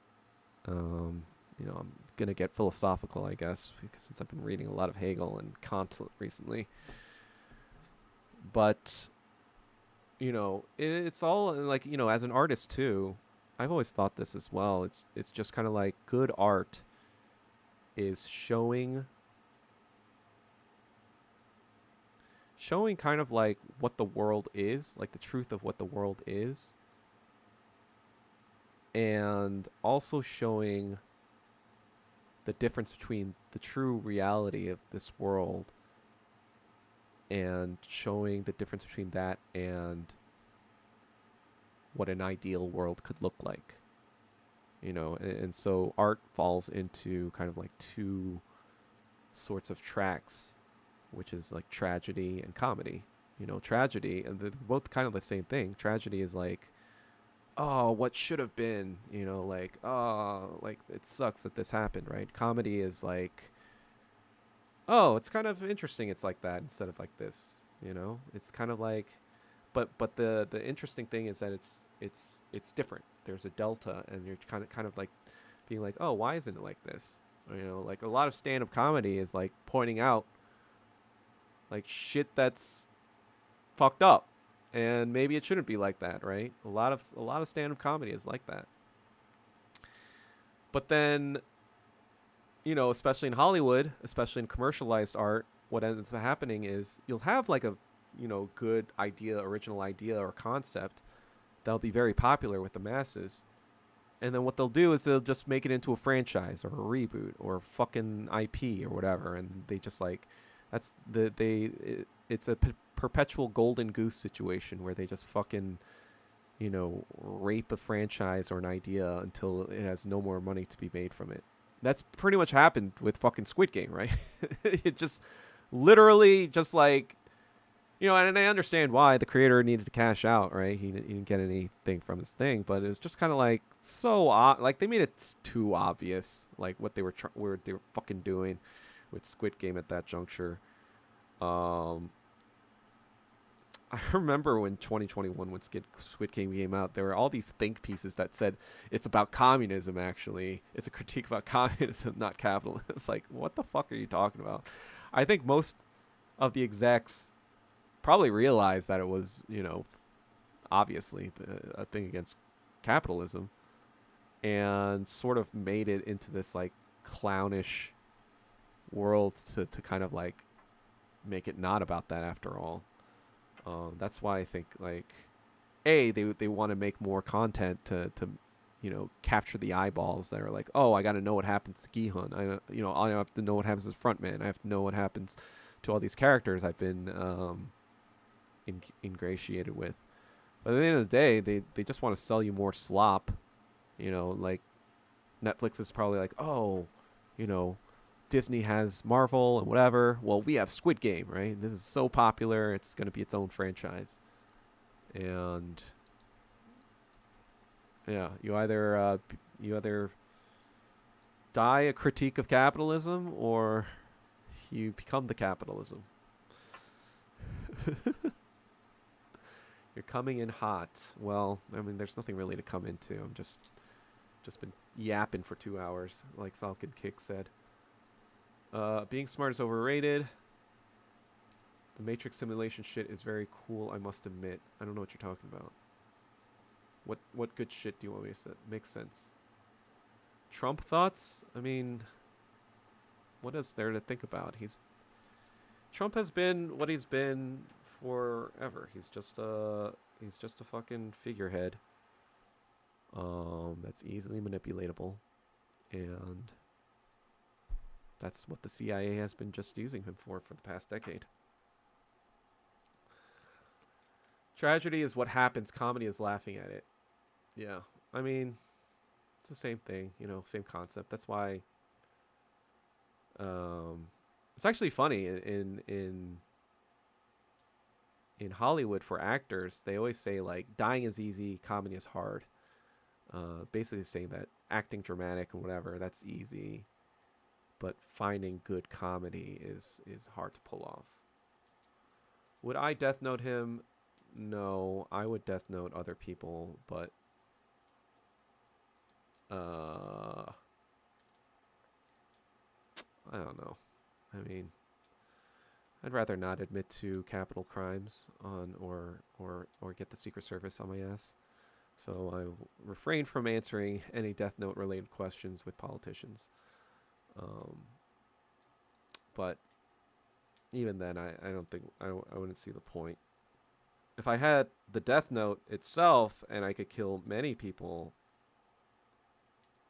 now maybe some difference can be made. But if you just kill, like, let's say you kill Trump, right? Or somebody took him out. Let's say somebody took him, not me, somebody, right? Or he just died of heart attack or whatever. What's going to happen tomorrow? Well, Mike Pence is going to be president and nothing will fucking change. So it doesn't matter. Doesn't fucking matter. Unless you had a Death Note, an actual Death Note, and could write as many names as you wish.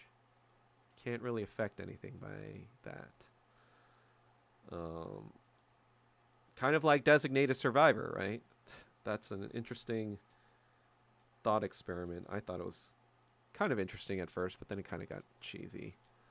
I don't know if you guys seen that show, Designated Survivor. It's kind of like 24 with Jack Bauer as president.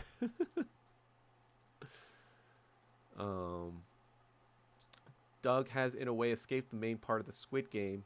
That's the goal. Then you can join Plan A. Shout out to Just Doug. What's Plan A? Are you talking about Plan A, like Teens Plan A? Fuck that. The OGs know the pilot. Doug, what is giving you life nowadays? What? What is giving you live? The OGs know the pilot. I don't get it. What is giving you live nowadays? Life? Are you saying life? What is giving you life nowadays? You're right. Tomato soup is good for the lungs. Bruh, are you one of my? God, are you the schizo girl that follows me? Falcon kick. Ugh. Can we just stay on topic for once? Anyway, what is giving me life these days? I mean, I don't know if you've been following me, but I guess communism. Communism, Marxism, and I've been reading Hegel. Really good stuff. Almost done with it. Done with Phenomenology of Spirit. I'll probably read Science of Logic and all this other stuff later. But I got a lot of writing to do. I've been kind of like not doing my writing. I don't know. I find it hard to stay motivated now. It's just, I guess, like, yeah, that's the. I am somewhat going through somewhat of a malaise, in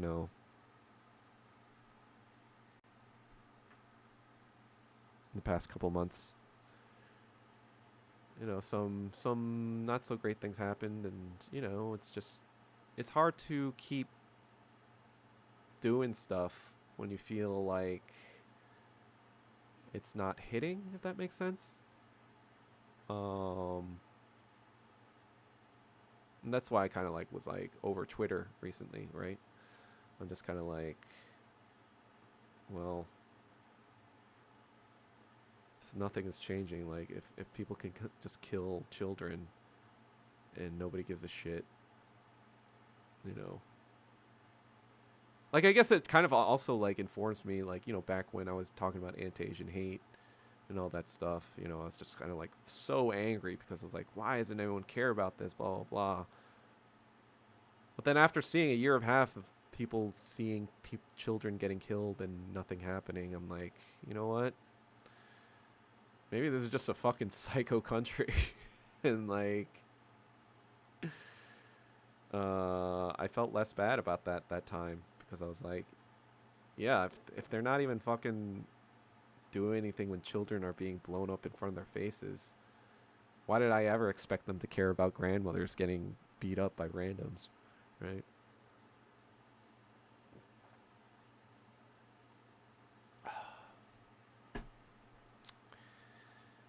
Yeah. Kill children. Yeah, do you not follow the news? Do you not follow the genocide that's going on in Israel? Like, I'm just like hearing some crazy shit from Lebanon too. I'm just kind of like, what the? Are you guys never? Or Syria? I'm just like, are you fucking psychos not ever going to stop killing people? That like, Syria has been a total disaster after they got rid of the big bad Assad, and then like, it's just terrible there now. Um, they're basically turning it into another Libya.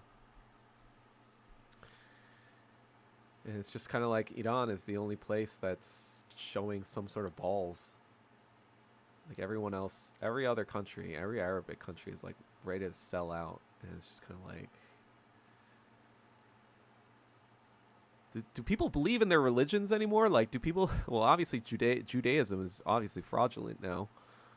Like, let's be real. Nobody in Israel is thinking that a savior is going to come to to redeem their satanic souls by now. Well, no one in Israel is actually thinking that, right? But do Muslim people actually believe in their religion anymore? Apparently, they're fine with Israel just making a mockery of their religion and their people and their kind. So, like, you know, Saudi Arabia, where Mecca and Medina are, you know, like they're like the number one pals to the American money. So it's like, it's kind of like hard to believe in Islam, I would think, if people are like, oh yeah, the greediest motherfuckers in the Islamic world are in the Islamic main cities. It's just, I don't fucking know. The world gets darker by the day. Nothing surprises me anymore. Bad times. Hope there are no more wars. I mean, it's kind of late, a little late for that, right? We're already engaged in 2 major conflicts, and they're pressing for a third one in China, I'm sure. I think people in Taiwan are finally wising up. The average person in Taiwan, though, finally. They're like, wait a second. I see what's going on in this Ukraine place, and yeah, I don't know if I want to necessarily do that. They're getting curb stomped by Russia, even though Ukraine is, you know, they've got much more actual violent people and whatever. You know, anyone who's been to Taiwan, anyone who's met Taiwanese men, that is not a place that wants to go to war.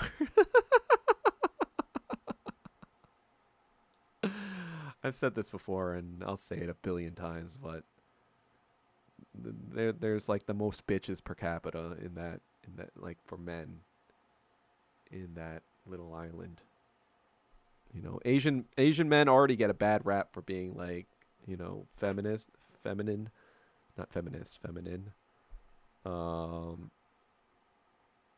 yeah, and Hong Kong and Taiwan are probably 2 of the places that are the biggest reasons why, because they're just all a bunch of fucking cucks that come from there.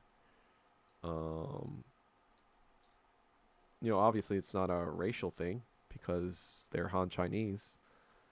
It's just a fucking cultural thing. I guess if you come from that area, you're just a fucking cuck. I don't know what else to say. Kind of like, you know, not all Jews are Zionists, right? But if you are a Zionist and you're a Jew, you're probably some sort of way. If you're, you know, Chinese and you're from Taiwan, you're probably some sort of way. And so it's just kind of like when you actually go there, you're just kind of like, yeah, they're soft. Because they were the ones that came from all that KMT money. And they were being, you know, their economy was being buoyed by the United States, as well as Korea's, as well as trade with Japan, of course. So that's why their economy, for the longest time, was doing better than China's. But now even Taipei is falling behind when it comes to like the tier 1s and even the tier 2s in China. So Now they're just like a. Not only are they a bunch of soft ass bitches, but now they're becoming poor soft ass bitches. So I don't see them clamoring for war. I think even though the DPP is in power now, I think even TPP kind of like players have kind of been like sort of, you know what? Maybe we don't need to go to war after all, guys. Maybe we can get along with China. You see some of these people changing their tunes a little bit, and you're just kind of like, yeah, Asians aren't retarded Ukrainians. They're not retarded Nazis. I mean, some of them are. Some of the Taiwanese people are. I'm not going to say that they're not all retarded, because obviously they let it go on this long. So there's still a lot of retardation that goes on there, but not as retarded as Ukrainians is the key. And because they develop economically with technology and all that stuff, yeah, that adds to people being more rational, people being more scientific, people being not retarded Ukrainians. Whereas Ukraine, ever since the fall of the Soviet Union, has been a shithole full of Nazis, and with its economy becoming worse and worse and worse because they're retarded. And so I don't think, well, I hope a conflict doesn't happen there, but I don't think it will anytime soon, at least. We need more empathy and less greed. Well, yeah, well, I want to, have the tooth fairy be real. Actually, I never even believed in the tooth fairy, to be honest, but, I want all these things, but that's just idealism. That's not communism. I want class consciousness. That'll be the fastest way to get more empathy and less greed. They don't need a savior. They just need a new excuse. They're too busy with Dubai chocolate. What's Dubai chocolate?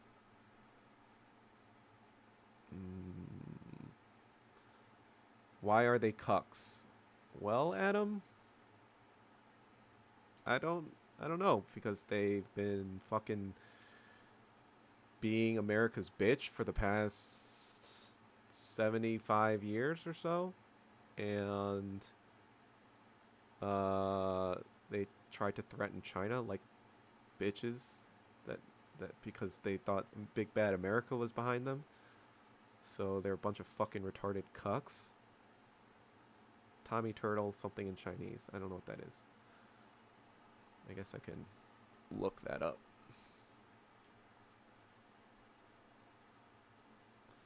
Translate!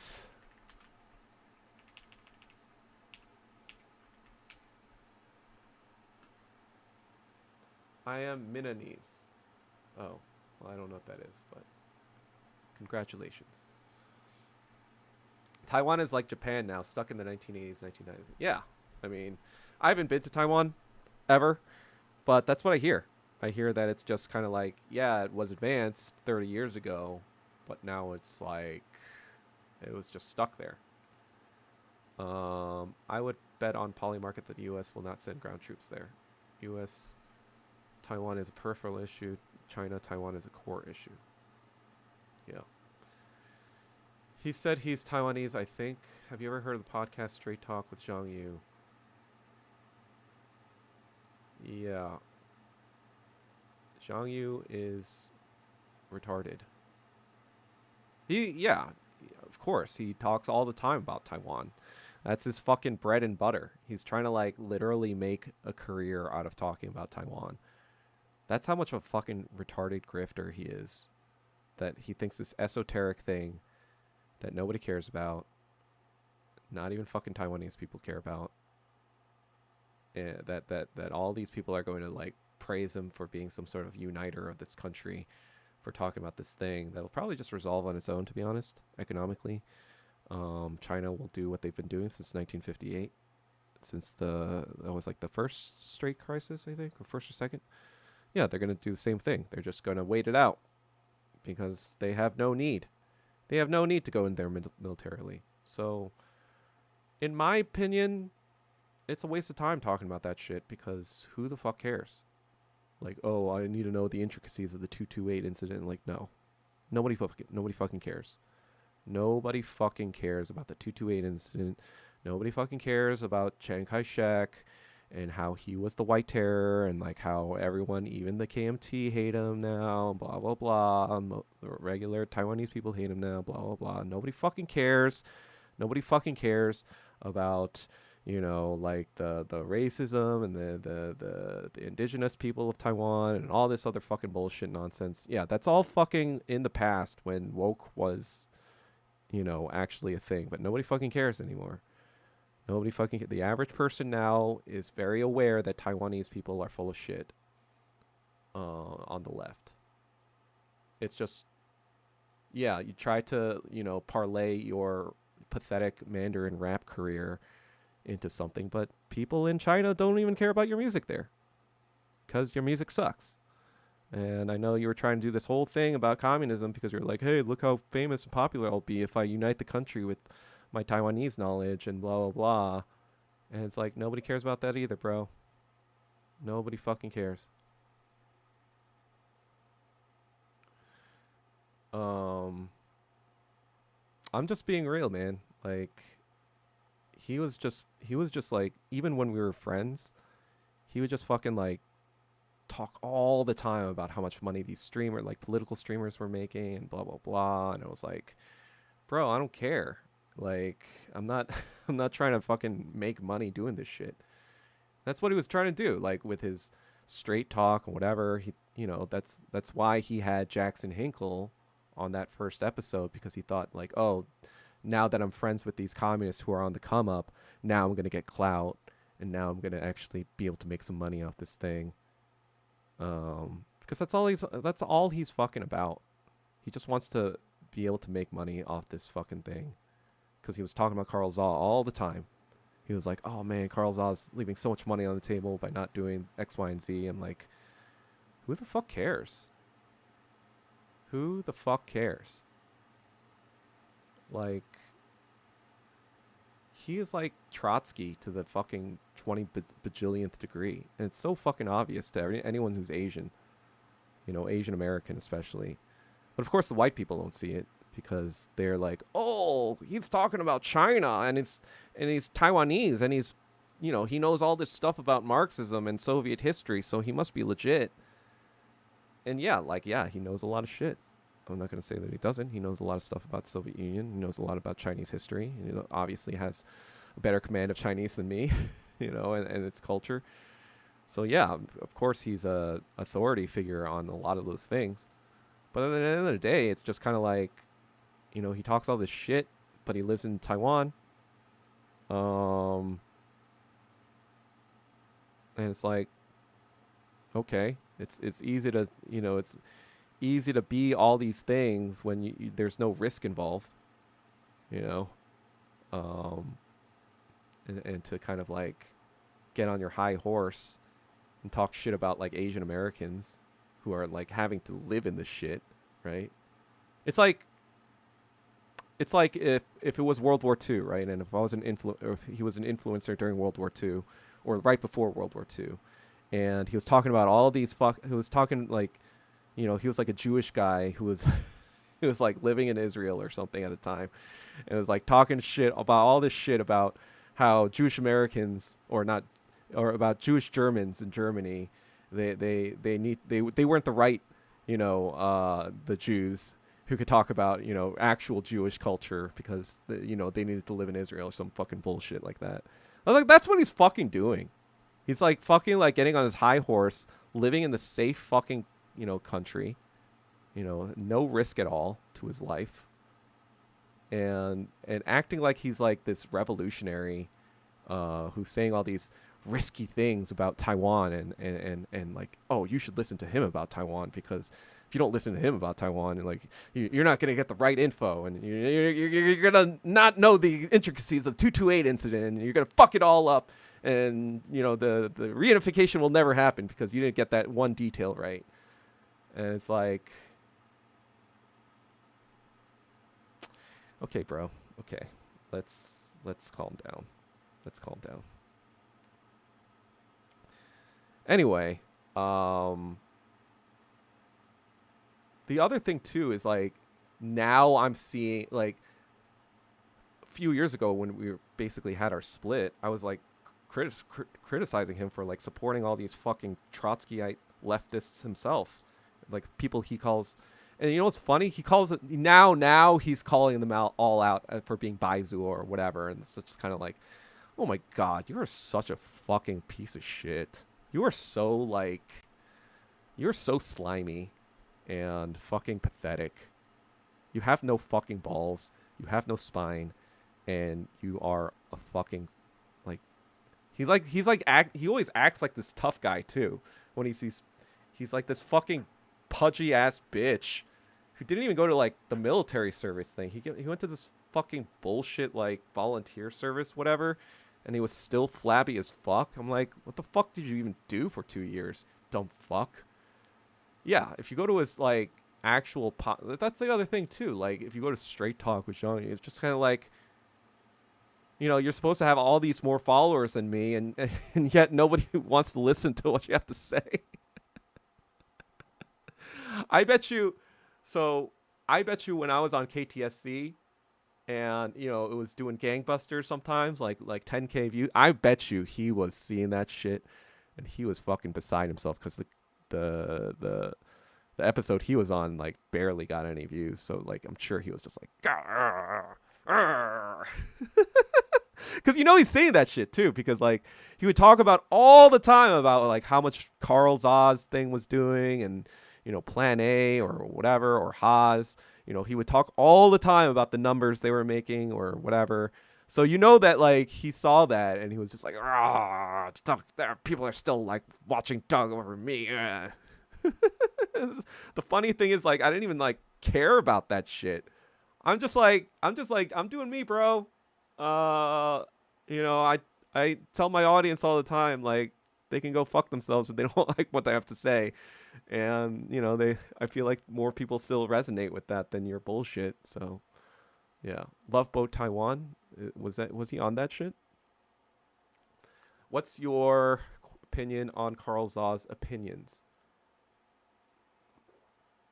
Well, funny story. After I broke with Zhang Yu, I think Zhang Yu told his, you know, all his cronies, his like talk shit about me. So Carl actually blocked me.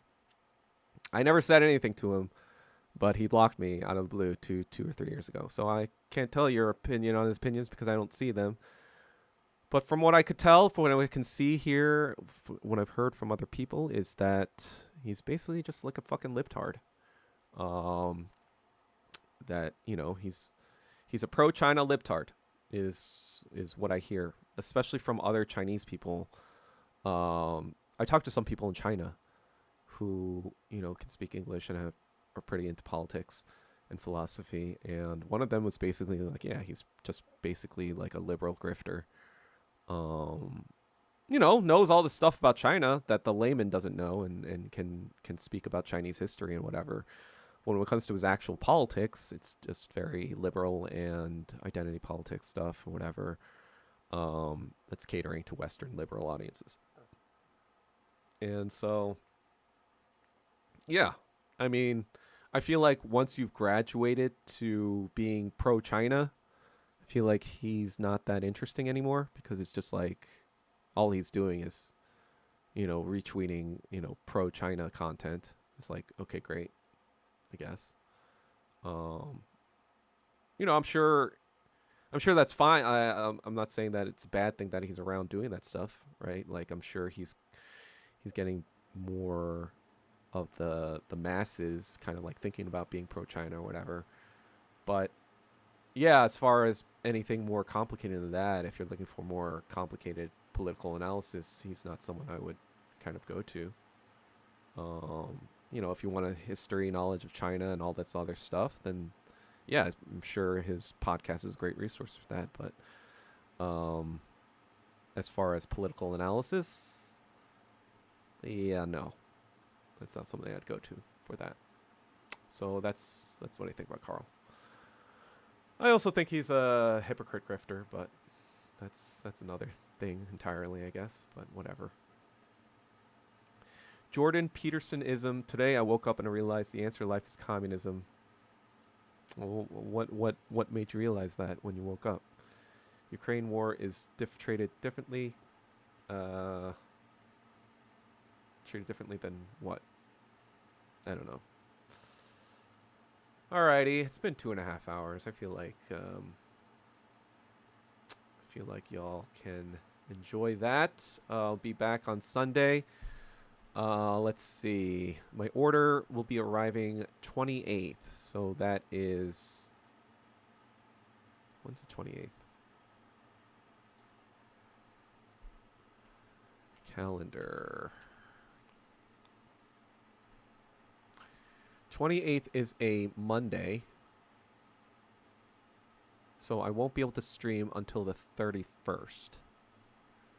Well, I mean, I won't be able to stream Death Stranding until the 30th. I'll still be here talking my shit. Let's see if there's any more question for the NGL before I go.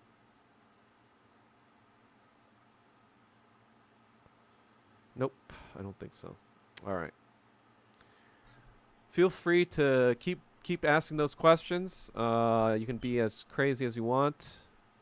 If it's too crazy, I probably won't answer it. If it's too personal and crazy. But feel free to go to crazy and let me decide the line as to what I will answer or not answer. 10 day. What the other chat? Twitch? Yeah, I have two. So I have a Twitch and a YouTube and a X going. Nobody really like comments on the X, but I do have it up there in case. But yeah. Alrighty, BM. Thanks for watching. I'll see you guys on Sunday. All right, later.